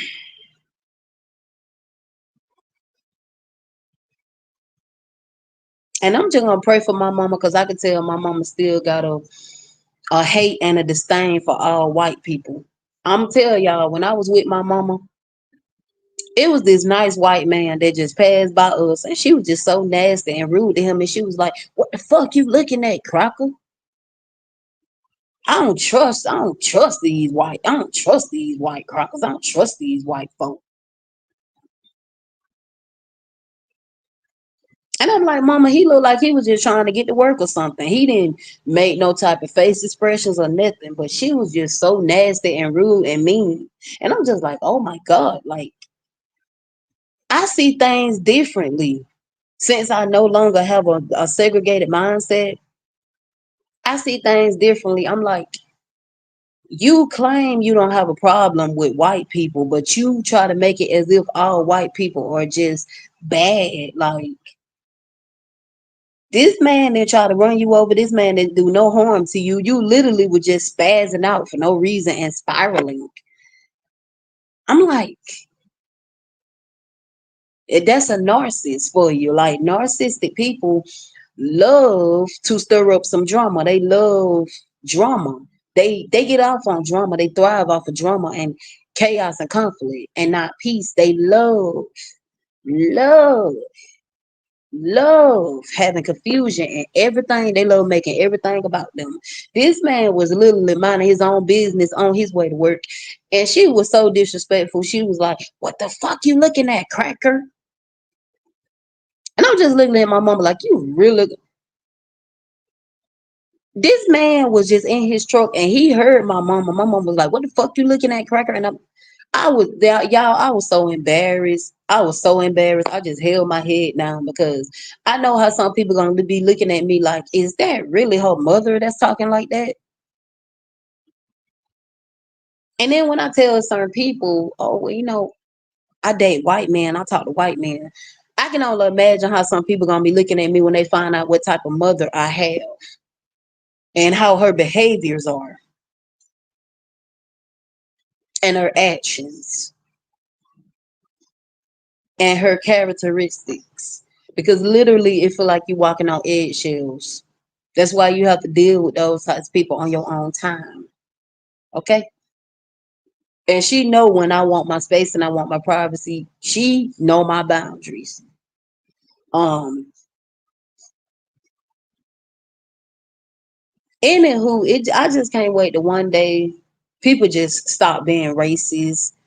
Stop looking at people and because of the color of their skin, you see them as bad people. Stop doing that.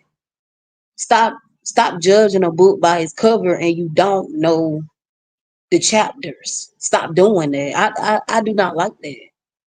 I don't like that because you have a small percentage of white men that treat women poorly and abuse women, put their hands on women, beat women that's in domestic violence rates. Like a lot of white men are more afraid of you than you are is of them.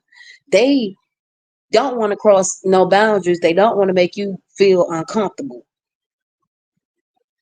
And that's all that they tell me. I don't want to make you feel uncomfortable. I never have got that. When I was dating black men, I don't care about people getting mad with me because people get mad at you regardless when you speak about your experiences and how long you dated a group of men. I don't give a fuck because this is my experience. When I was dealing with black Tyrones, I did not ever get, oh, I don't want to make you feel uncomfortable. I never got that. Since ever since I've been dating out of my race, they always tell me, I don't want to make you feel uncomfortable. I don't want to say the wrong things. I don't want to cross no boundaries. I don't want to do this. I don't want to do that. Most white guys do not want to cross no boundaries with you because they know if they do that, you ain't gonna want to talk to them again. You ain't gonna want to talk to them no more. And they really ain't gonna have, what I'm saying, access to you. They really ain't gonna have your attention. They really not gonna be in your presence because it's a privilege to be in a black queen presence. Men, men who don't mean nothing to us, they are peasants and they don't deserve us. That's why they should get on their knees. They should do whatever they gotta do and bow down to us and worship us. Anywho, my experiences was horrible. And I told my mother the same thing, respectfully. My experiences was horrible. Everybody experiences be different. My experiences was horrible. Um, I can't do nothing but tell the truth because I dated that particular group of men. I dated them all my life. I've dealt with them ever since I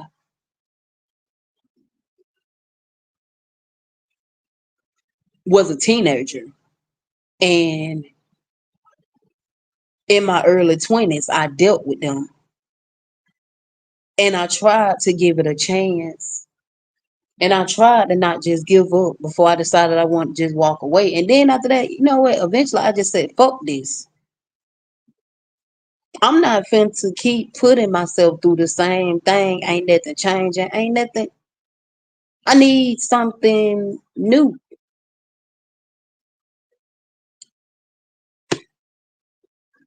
And that's what I did. And I don't regret it at all.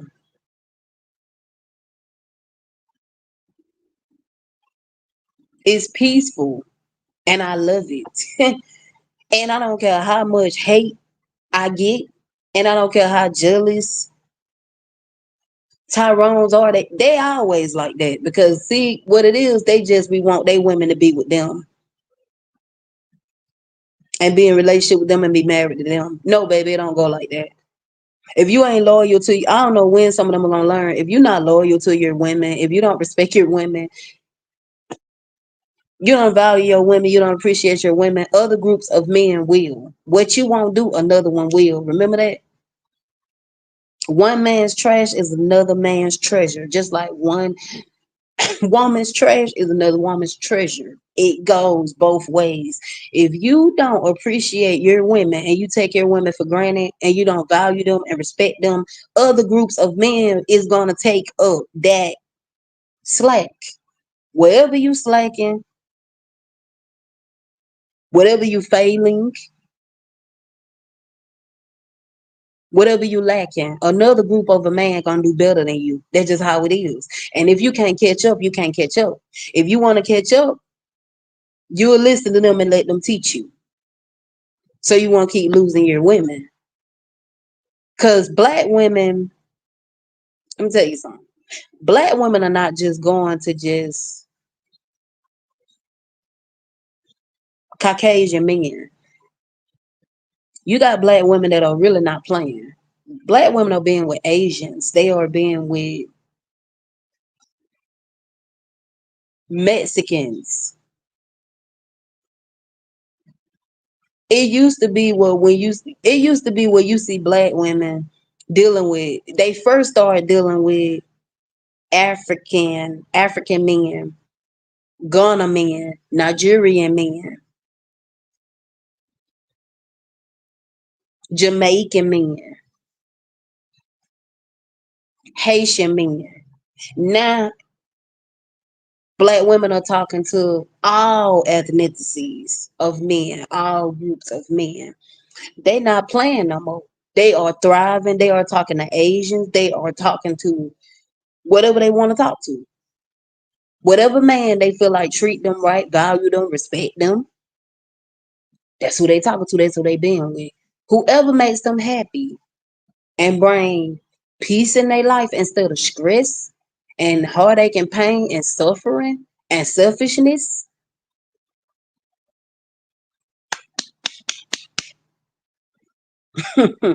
If you bringing that, a black woman ain't gonna be with you. Not too many, unless her self esteem is at the floor.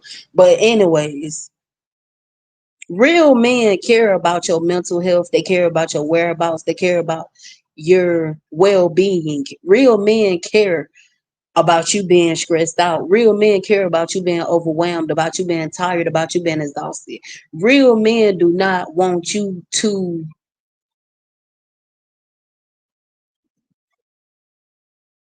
have any type of worries.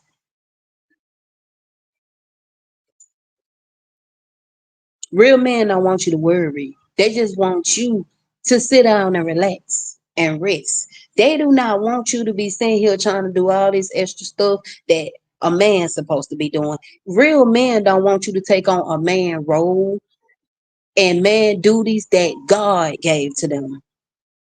Real men is not finna try to pressure you to take on men roles that God gave to them.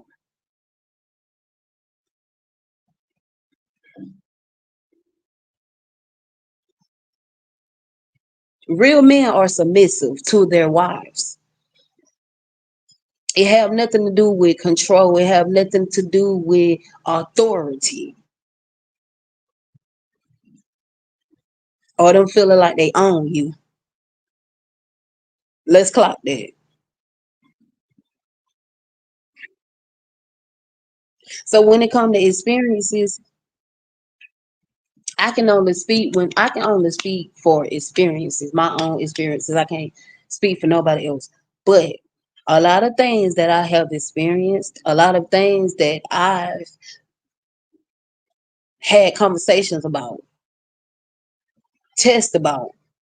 I didn't experience and didn't have those things, and I couldn't just be comfortable. Now, it's a lot of black women who share their first date. It's a lot of black women that sharing their first date with a white man, and the first thing that come out their mouth, I'm tired of black men. Now, I can't get mad with them when they say that, but I don't say that. I didn't say that when it came to my experience videos. I'm pointing out the specifics, like some black women. You know what black women got tired of? The toxicity, the unhealthiness. These men don't want to become better men. They don't want to be better men. They think that it's just their women. And in reality, it's them and they the problem. It's just them. It's all in their head. It's all in their mind. It's them.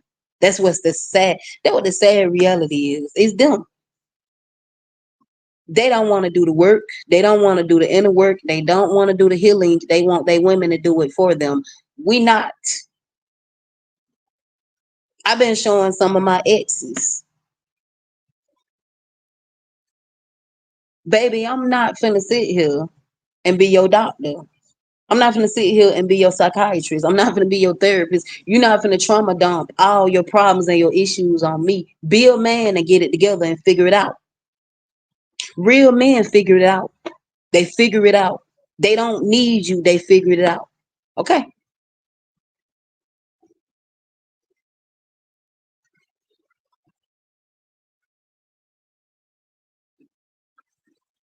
I'm not gonna be your punching bag no more. You're not gonna sit here and trauma dump all your problems and your issues out on me. You're not gonna project all your insecurities out on me. You're not gonna do it. I've came too far. Too far. But like I was saying, it's just like a man deserve peace, vice versa. A woman deserve the same thing. Men are not the only one that deserve peace. It goes both ways. A woman deserve peace. But if you don't give her that, what make you think she gonna stay with you? What make you think y'all gonna last and she gonna be with you? She gonna move in silence and leave you. Cause women can't even tell men they leaving anymore because these men will unalive them and kill them.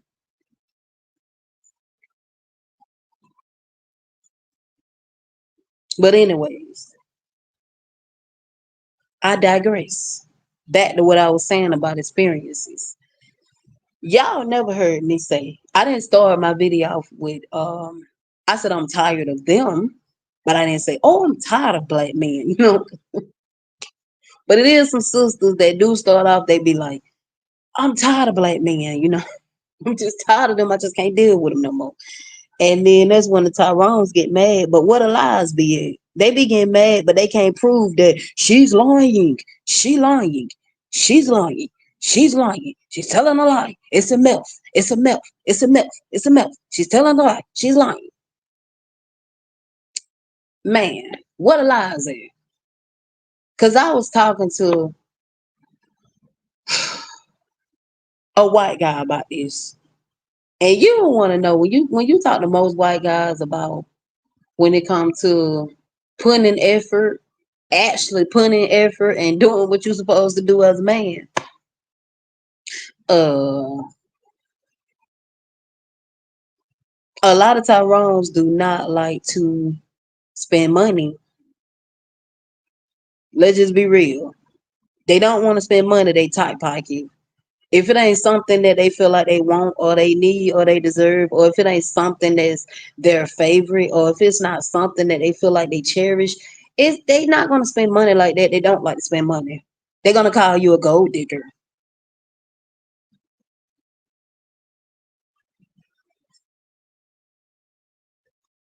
Why can't I just take you to McDonald's? Why can't I just take you to Burger King? Why can't I just take you to Wendy's? Baby, do I look like I'm worth Wendy's? Okay. Good as I look. Do you think you finna just take you think cause I'm plus size, you think that I'm just gonna sit here and just, baby, let me tell you something. You're gonna take me to more than just Wendy's, baby. You let me tell you something. Get it?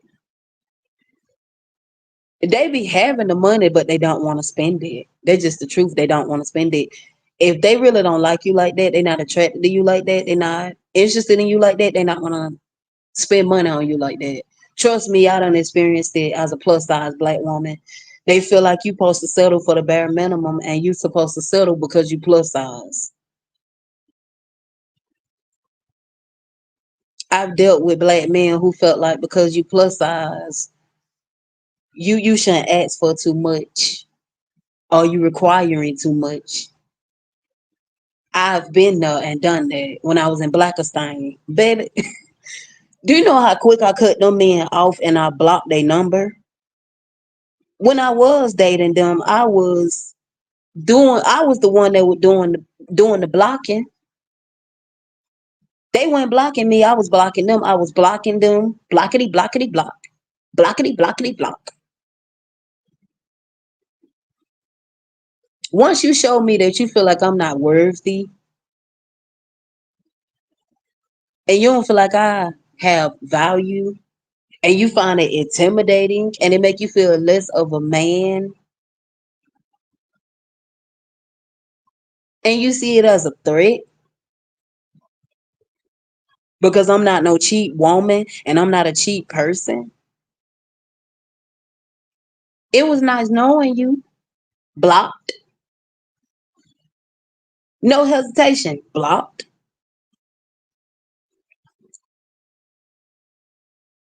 You got a job and you still don't want to spend no money. You got a job and you want to be tight pocket. You want to be selfish. You want to be stingy. But if it's something that you really want, you going to spend a lot of money on that. Blocked. If they send me mixed signals and I feel like they leading me on, blocked. You want somebody to boost your ego. You want somebody to stroke your ego, blocked with your insecure ass. Go work on your insecurities. Go heal. I ain't got time for that. I'm not a rehab. Get the fuck on. I didn't play. I didn't play when I was in Blackerstein. I didn't play. Them Tyrones knew that I don't play. Okay?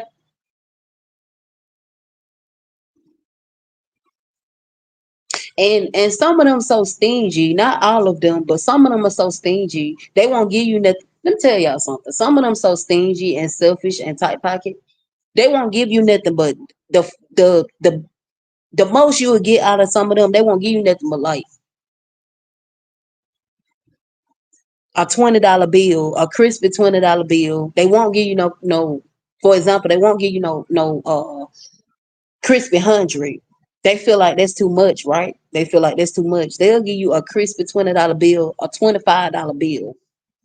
That's the most you'll get out of them. $15. Okay? 30. Some of them don't like to spend money. And you literally be feeling like you begging. Because it's just like, bro, you don't want to give me the amount that you know you're supposed to be giving me. You want to be stingy and selfish and tight pocket, but you ain't gonna be tight pocket when it's something you really want. Child, please. $15, $30, $40. How to put it?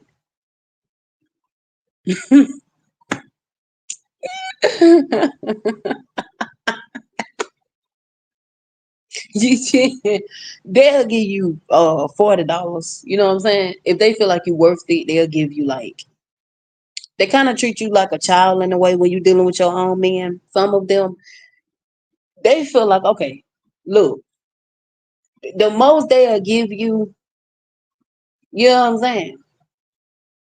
$20, $30, um, $15. Might give you a 10. You might get lucky with a 10, you might get lucky with a 50. And it's like,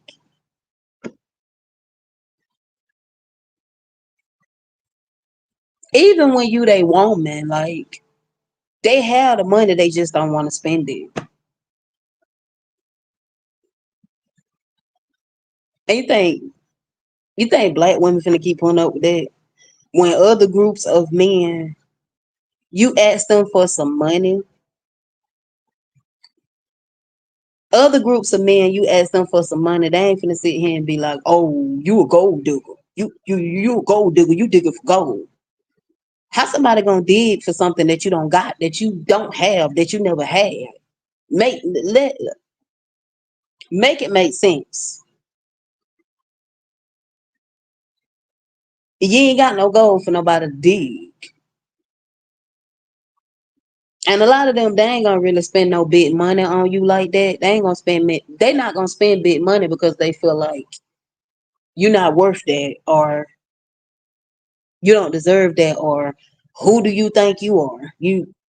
Oh, I'm not gonna put her on a pedestal. She's not worth that.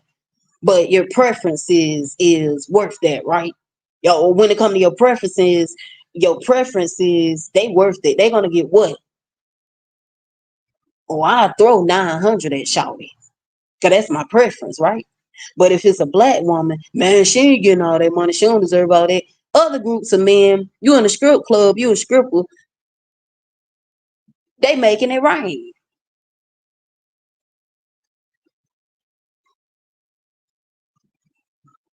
Double standards. Favoritism when it come to black women. A lot of favoritism. You know what I'm saying? Like, it's crazy. I'm telling y'all, it's crazy. But these men do not be want to spend no money. Please believe me, it's true. When a lot of these black women be speaking out, saying that Tyrones are the cheapest, stingiest, selfish, tight pocket men, they are. I've experienced it in real life. They are. They don't like to spend no money at all. I don't care if you they woman. I don't care if you they wife.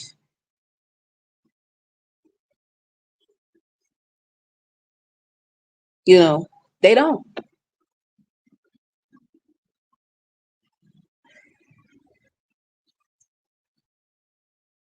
All of them ain't finna spend no hundreds on you. Some of them will, not all of them. Some of them ain't finna spend no hundreds on you. Some of them ain't finna give you no hundreds. Some of them they ain't finna do that. Not all of them. A lot of them, they top pocket. The closest you'll get out of them is just some 20s, 50s, $15, 30. They cheap. If you ain't what they really physically want, you're not the beauty standard that they want, they gonna be very shallow and judgmental and feel like, well, you should settle for this, and I'm gonna give you the bare minimum. You should settle for this. You're not worth all that. You don't look all that. They fucked up men. That's what they do. They fucked up people. But I ain't gotta worry about them no more. But anyways, it's the truth. All of them ain't finna spend no big money. They ain't finna spend no big money. All of them ain't finna spend no big money on you. No matter the amount that you ask for, it don't matter what you ask for. They gonna feel like they gonna give you what they gonna give you, and they gonna give you what they feel like you deserve, and they gonna give you what they feel like you worth. Um,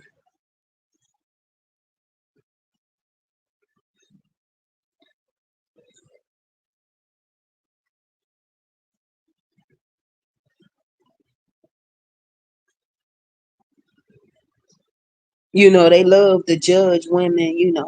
They love to be shallow and judge women who have did this, who have done that, but fail to realize you got men out here. You literally got men out here, and I'm talking about black men. You got black men out here that sell their body, and they women do not judge them for it. They support it. You got black men out here that sell themselves. You got black men out here that literally sell their body. And black women do not judge them for that. But you got black Tyrones, they want to sit here and they want to be shallow and they want to judge women for, selling their bodies. Oh, you a 304, you this, you that. As if all women love that lifestyle and want to do that. You have women who be struggling. You have women who literally be struggling and be needing help and won't no Tyrone help them. So if you can't get help from your family, if you can't get help from Tyrone, what you gonna do? You gotta swallow your pride,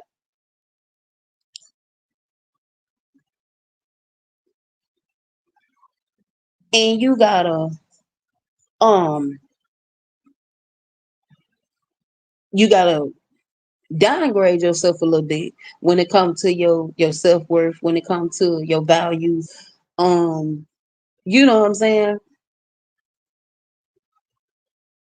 When it comes to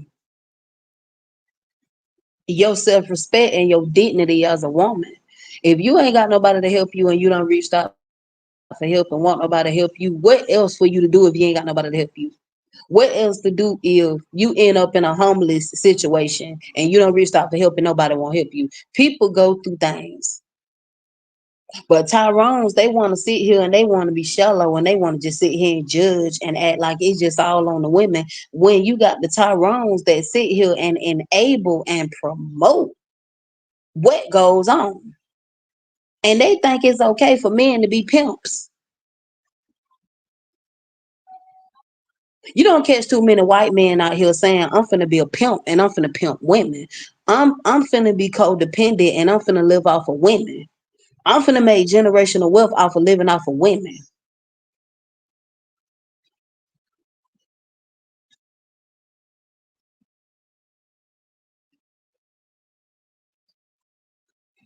You don't catch too many white men out here that saying they gonna get comfortable and be codependent and just sit on their behind and just let women make money for them.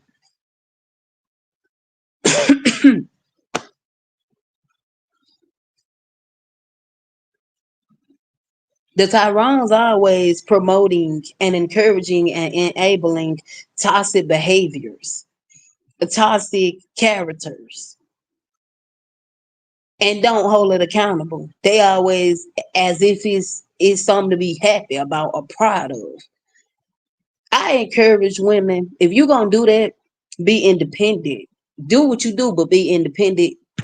Don't be giving your money to no man, because I wasn't giving my money to no man. I wasn't giving my money to no man. And I haven't been in the game in 2 years. I haven't been in the game. I haven't been in that lifestyle. And it been 2 years for me. And I hated it. And I used to tell my clients and my Johns how much I hated it and how much I hated my life.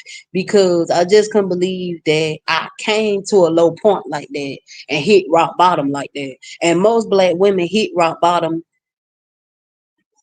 and turn into um escorting.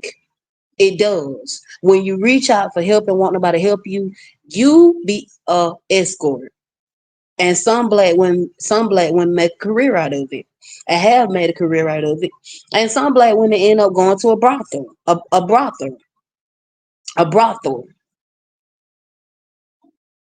And you have black women that have YouTube channels that talk about they love the escorting life. You know what I'm saying? I didn't love it. I was in it for a little while, you know what I'm saying? Providing for me and my son. I hated it. And my clients was black men and they was cheap as fuck. They was cheap as fuck. And that's why I shared that girl that black girl that's a 304 because she's right. They are cheap. They don't really be want to spend no money. My clients and my Johns was black men. Was black men, nothing but black men, no other group of men. And that's what I regret when I was in that lifestyle, when I did just swallow my pride and do something I really didn't want to do, but I know I didn't have no choice to do it.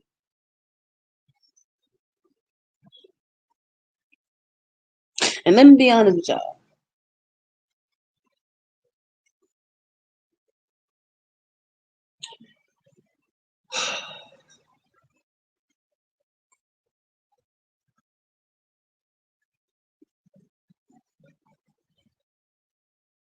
This is nothing but the truth. This is just me being real. Man,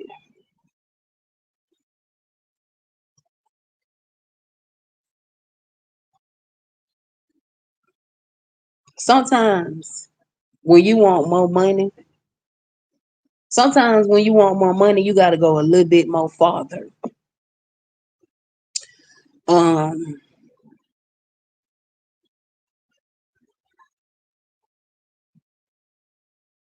I'm gonna just put it like this. Besides anal, I had to give up. I had to give up my precious jewel twice. Now, the second time it happened, I got paid extra. That's how black men treat you. If you do not sleep with them, they not gonna give you all your money that you asked for. And black women are the only group of women that get treated that way. No other race or ethnicity of women get treated that way. I don't care what nobody say. When it comes to the escorting business, when it comes to the how can I say it? When it comes to the I wasn't a porn star, but when you do that, you still in the adult entertainment. So when you're in the adult entertainment, you know what I'm saying? The only group of women that get treat, you know what I'm saying? The get the most poor treatment when it come to money is black women. Black women always get questioned, and black women are always the ones who, what people is intimidated. Those people are Tyrones, or intimidated, or see it as a threat when their women want high prices or high amounts for their services. So I would rather give fellatio, but you don't make that much money giving fellatio. Um, you don't make that much money giving fellatio. You make more money. Um, so those two times I had to give up my jewel twice, and I hated it.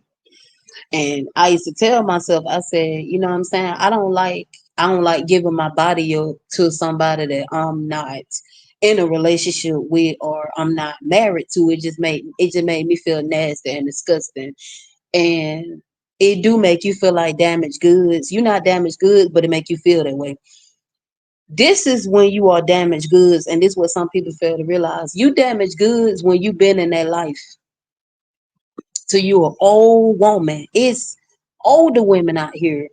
No disrespect, but you got older black women out here that still is in the escorting game, and they are in they 50s. They past their 40s, they in their 50s, they in their 60s, they in their 70s. You know what I'm saying? And still making money. And I'm not knocking that, but that life just wasn't for me. That life was for me for when I was homeless and I asked for help. I reached out for family and I didn't have no help. I was struggling real bad back then. And so I didn't know what to turn to. And I just had to continue to pray to the man upstairs. Um, this is just a testimony for me. This is just my testimony. Like I said, that's my past life, that and these are the type of things that white men do not judge. Like, white men are not worrying about your body count, they're not worrying about how many men you've been with. And of course, a lot of us black women, we haven't been with that many men, but the Tyrones, they always worrying about your body count, what you bring to the table. They so obsessed and infatuated with what you bring to the table and your body count, as if that should matter. We don't question them about how many women they don't slept with, but I don't start asking them how many women you been with, how many women you slept with. What's the infatuation about a woman body count? What about y'all body count? What about how many people y'all done been with? What about how many times y'all done been thirsty and desperate for somebody? What about how many times y'all done fell for thirst traps on Instagram?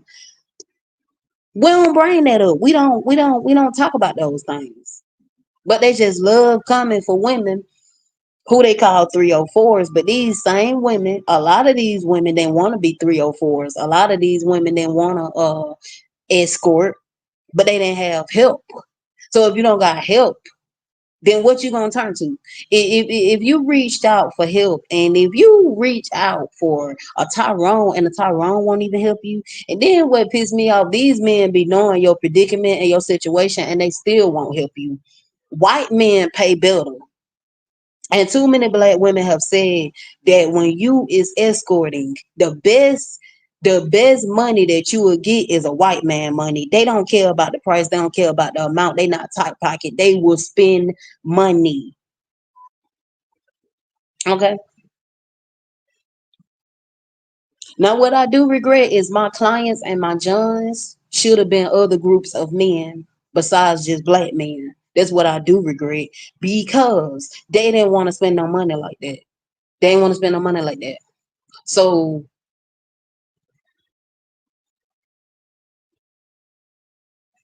like I said, your girl have been through some things. The Tyrones are very judgmental. They not open minded, and most of them don't have compassion or empathy or sympathy. They just closed minded, and they don't know how to compromise, but they want you to compromise for them. These men, they don't like to spend money. They don't. They want your services, but they don't want to spend money. Um, you get with other groups of men, for example, if you tell them you're not a cheap woman, and you tell them, you know what I'm saying? For example, and y'all ain't gonna lie, you know what I'm saying? Like, and like I be telling people, I ain't no shame in my game of what I have done with my life, because that's my past life. And me, I'm the type person, I don't care about what a man did with his, I don't care about a man past. Long as it ain't nothing real, real bad, long as your past and your background ain't got nothing to do with you murdering or killing somebody. You good with me, or you being a pedophile or a child molester. You good, or a creep. But I don't care about your past and your background. Like,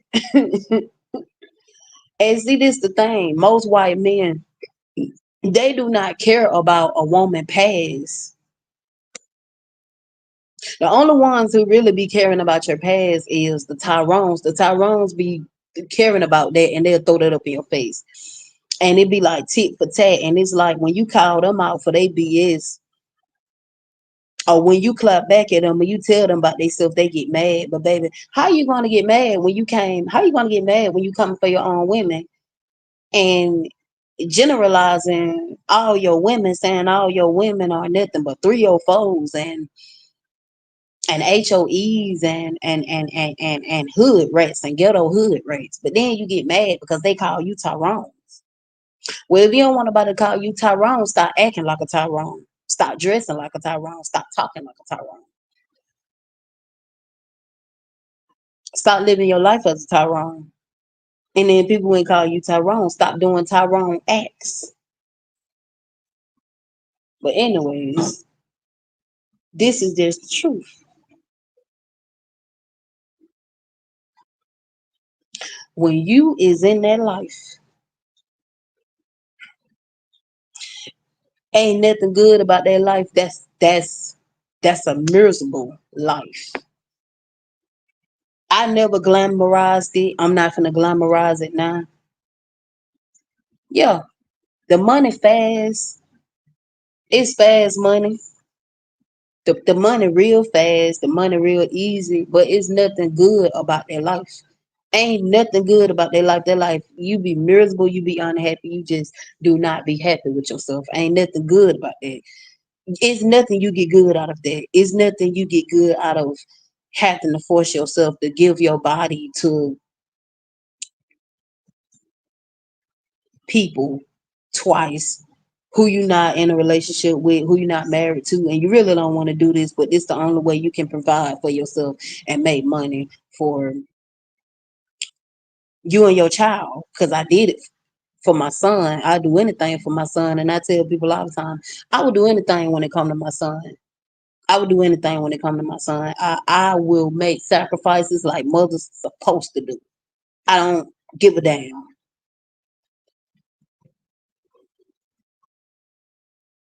But I healed from that. You know what I'm saying? Um,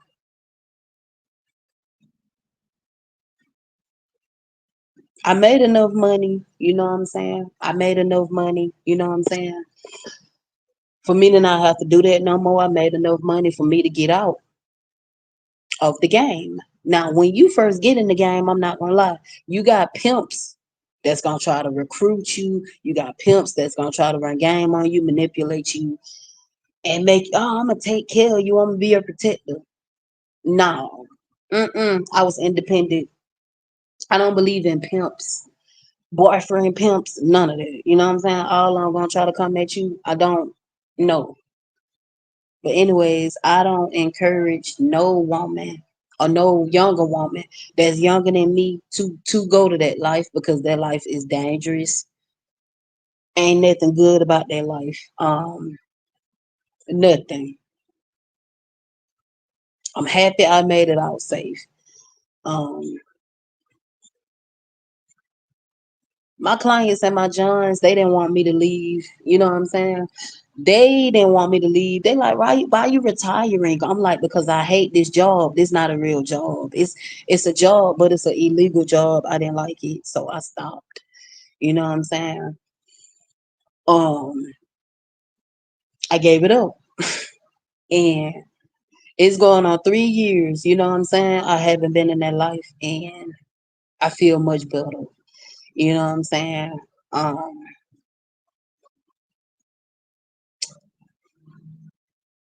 I felt like I gained my self respect back as a woman. Um,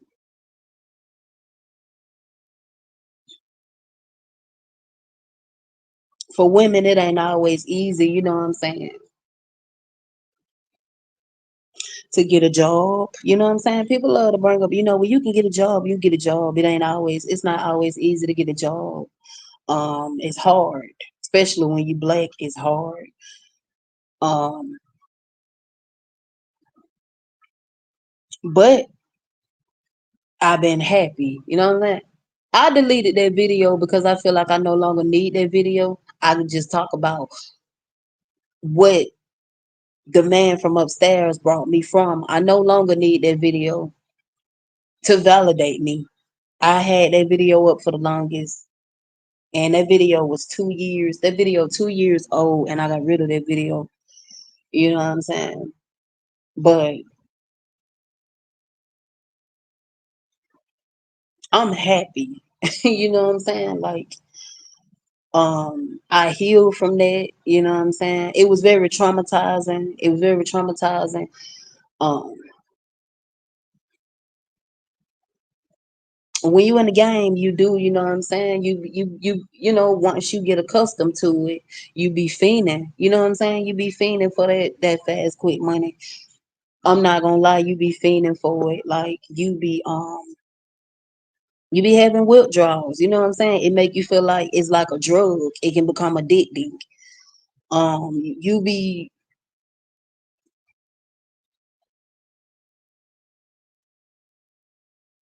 that how it be. You know what I'm saying? But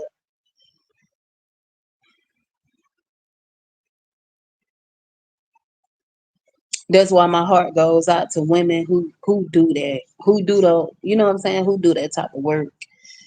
Um, my heart goes out to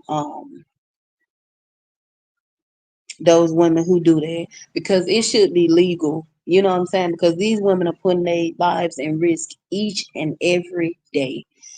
Um, to jump and hop in and out of cars and stuff like that. And that wasn't me. I didn't jump in, you know what I'm saying, in and out of cars. But I had this wake up call, you know what I'm saying? Because I had this client, you know what I'm saying? He was very ruthless and deceitful. This man had me stranded.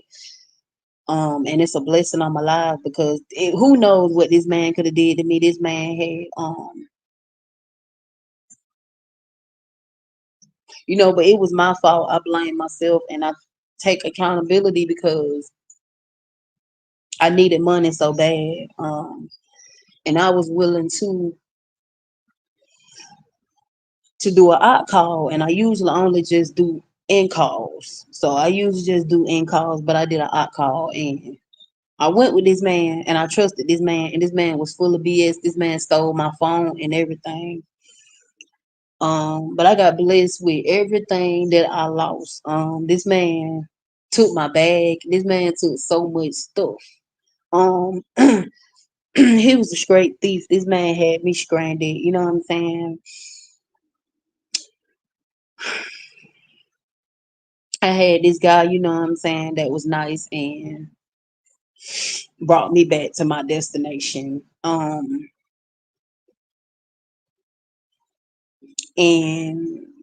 my heart goes out for women who be doing those type of things, you know what I'm saying? But that life is behind me. Um,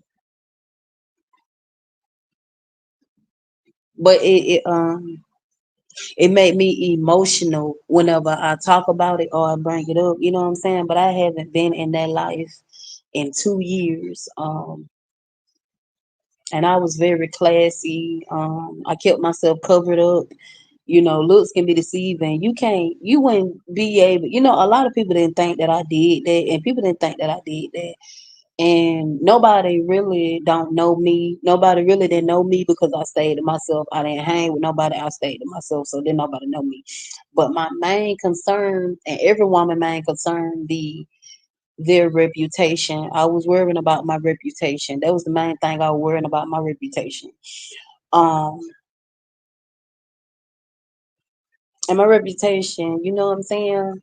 That was the main thing I was worrying about. I didn't want everybody to know me. I didn't want to be known and popular for being an escort. Because who wanna be known and popular for being an escort? Nobody. So um, thank God that didn't happen. Um, I got blessed enough where I didn't have to do it no more. I was no longer homeless, none of those things. Um, but whenever I bring it up or whenever I talk about it, it do make me emotional. Um, because I see a lot of women that get judged and criticized 24/7, and you know what I'm saying? They don't even realize that some of these women don't have no choice but to do that. That's the only way for them to provide for themselves. That don't mean that they being lazy and they don't want to get a job. That's not for all women. A lot of women, they be want to get a job, but they can't get no job. So how else you want to provide for yourself? Or if you when you got kids, how you going to provide for your kids? But anyways, I'm gonna get off this subject, y'all, because I'm starting to get emotional, and I don't want to get emotional and cry on here. But um, yeah, like I was saying, like I feel like this is a lesson for Tamar Braxton. Just be careful what type of white man you deal with. If you're gonna deal with a white man, please make sure that you have healed all the way. It's not good to have healed and then jump in a whole nother relationship. I really wish the best, you know what I'm saying? Like I really wish the best, you know what I'm saying? For this situation. Um I really wish them the best, because it's sad, you know what I'm saying? It's really sad because she put all her trust and all her hopes and all her expectations into working it out, um, starting it over, you know what I'm saying? Starting over, having a new chapter, and Basically, you know what I'm saying? He felt like, you know what I'm saying, that's not what he want. You know what I'm saying? That's not what he looking for. So if a man no longer feel the way he felt about you in the beginning, it'd be best for you to just leave. Cause if you stay, you ain't doing nothing but hurting yourself and you doing more damage. But I really wish the best when it come to this situation.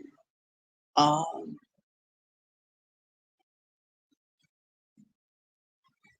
y'all, I'm gonna get back on here because I gotta talk about Angel Reese. I gotta go on ahead and get that out the way. Um, yeah, I gotta talk about Angel Reese and allegedly white man. I'm gonna say allegedly because that's what some people saying. That's what some folks are saying. Basically, she went viral off of this post. She went viral off of this girl off of TikTok that I had shared. A lot of black women have shared her her voice, her sound when she said, "I have never seen a black woman be unhappy when they with a white man." So she shared that post on Twitter, and Tyrone's they been having his fits and missy fits and misfits, and spiraling and having a mental breakdown. And I haven't checked to see if they done did videos or reaction videos to it. But you know, most of the time they do reaction videos on everything because they nosy stalkers and harassers. So it wouldn't surprise me. But anywho, these men been spiraling and crashing out, you know what I'm saying? Because she shared a post, you know what I'm saying? And me personally, I don't really think after Angel Reese accident, after what happened, I think it was her arm or something. Y'all correct me if I'm wrong. Was it her arm or her wrist? One of the two. But after her little incident, and then she saying that she wasn't gonna finish with the finals and all that. I feel like Angel Reese is really just protecting her peace when it comes to these anti-black these anti-black men trolls. I think she just protecting her peace, and I don't really think she even been paying attention to the post or her going viral or what I'm saying, the comment section or even the comment section on Black Twitter, because really that what it is Black Twitter. So I don't think she really been paying no mind to what they've been saying, but they've been basically trying to attack her and guilt trip her like they do all black women, trying to attack her and guilt trip her. And we ain't having that. We ain't having that. We ain't having that because I don't play that. I don't play that. But they've been basically trying to attack her, and they've been basically trying to gang up on her and basically tell her that she talking down on, and they say this because they want you to shut up. They say this to silence you. They say this to try to mute you and shut you up. We ain't never gonna shut up about white men. Just like y'all don't never shut up about y'all preferences. Y'all say out loud and speak it out loud, and y'all be loudly with y'all preferences. So we gonna continue to be loudly with our preferences. No, no sirs. But anyways, basically, that's why I shared that video on my TikTok, because it was this black man that basically was telling her she under fire. And I guess the Tyrones, they hurt, and it hurt their heart, and they broke their heart, and they broke their ego, because you know what I'm saying, they support basketball. Who gives a fuck about basketball? I've never really been a fan of basketball. But anyways, I like sports. So basically, he was saying, the most men that support basketball is black men. That's bullshit, and that's a lie. And I'm gonna debunk his lie when I get off of here and I go live. But anyways, he basically was saying the main men and the most men that support basketball is black men, and basically she talked down on black men and she talked about black men because she shared a post about she never seen a black woman unhappy when she with a white man. That trend went viral and black women been eating it up. with their boyfriends. They been eating it up with their husbands. And every time black women come out with an interracial trend, Tyrones want to try to copy that trend and don't want to give the credit and the recognition to the creators, which be us. We be the creators that come out with these trends, and they don't want to say, well, you know what? I got this trend from such and such. They just want to eat off of black women creation and creative skills. Get your own talent.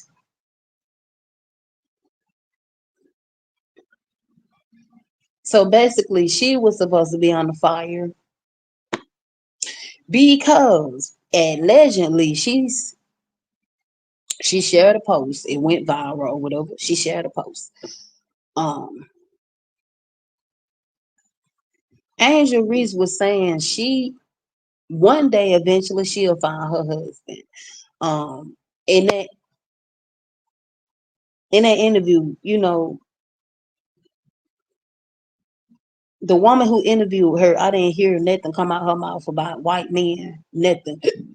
I even tried to do my research. I tried to look and find and see, and I tried to do my little investigation. I ain't see nothing about her talking about white men. I think she cool with white men. You know what I'm saying? She got friends. You know what I'm saying? That's Caucasian. Ain't nothing wrong with that. But I couldn't find nothing about her praising. I couldn't find her worshiping and praising white men. I didn't find her worshiping and praising white men.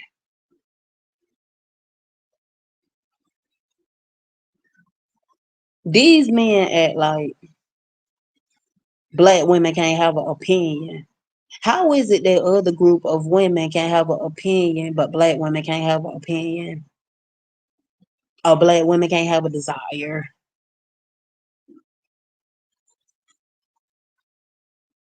This girl haven't really been on social media like that. I know she haven't because she knows she got backlash.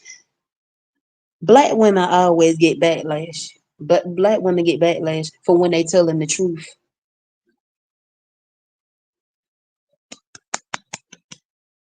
When they not telling the truth and they siding and they being a pound about and they pandering to the Tyrones, that's when they not gonna get bashed. But every time you tell the truth, you gonna get bashed for telling the truth.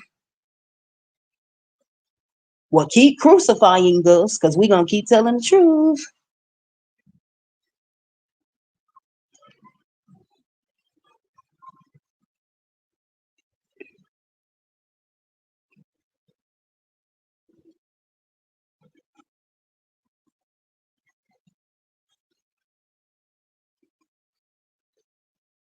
Crucify every black woman that keep coming out with the truth. Because every time they do that, they prove us right.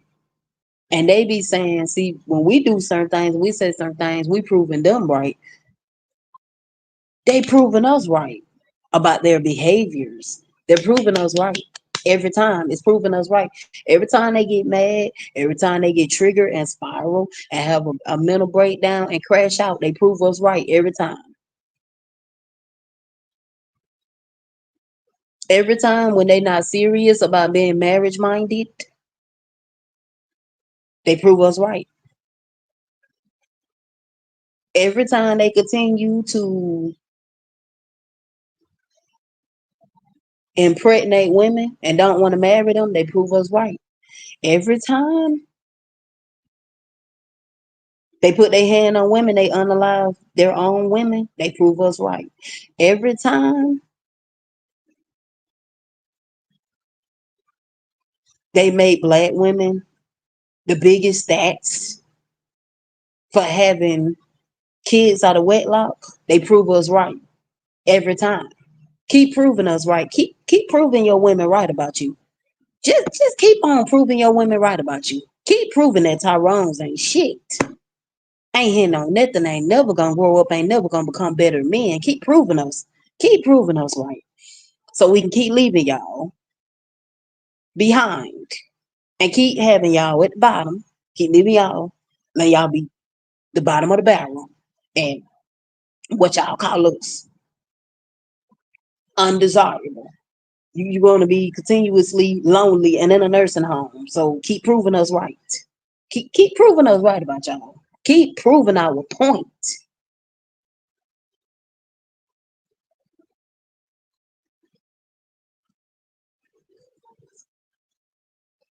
Please keep proving our point. Please. Please keep proving that Tyrone's ain't got no self-control and discipline when it come to their mouth and their attitudes. And their mouth can be very reckless. Please keep proving it.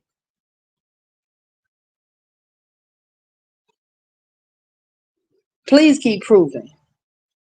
The biggest stalkers, the biggest harassers, the biggest bullies in the black community. Please keep proving that. Please keep proving it. We love to see it because you're going to continue to see black women talking to other groups of men, dating and marrying,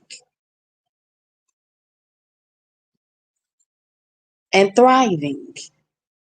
So keep proving our point by getting triggered by the truth, by going in defense and going in defense mode and getting offensive, getting your feelings about the truth. Keep doing it. Keep keep hurting y'all self and proving us right. Keep proving us right.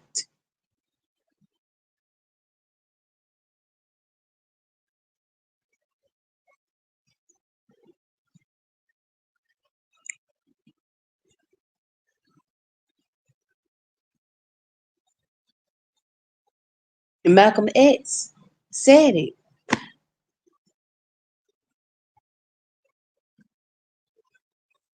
The most disrespected woman is the black woman.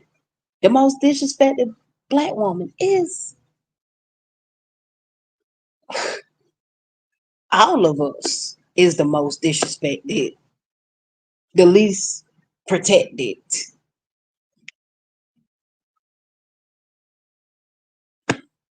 valued, appreciated, treated right. Keep proving our point by bullying a young girl for willing to open up her options, her horizons, experience something different besides Tyrone's. And that makes them mad and that triggers them. Why are you triggered when you date snow bunnies and you a bunny hopper? To all the bunny hoppers, what make y'all so mad when y'all are bunny hoppers? Y'all heard Dr. Umar, burn your black card.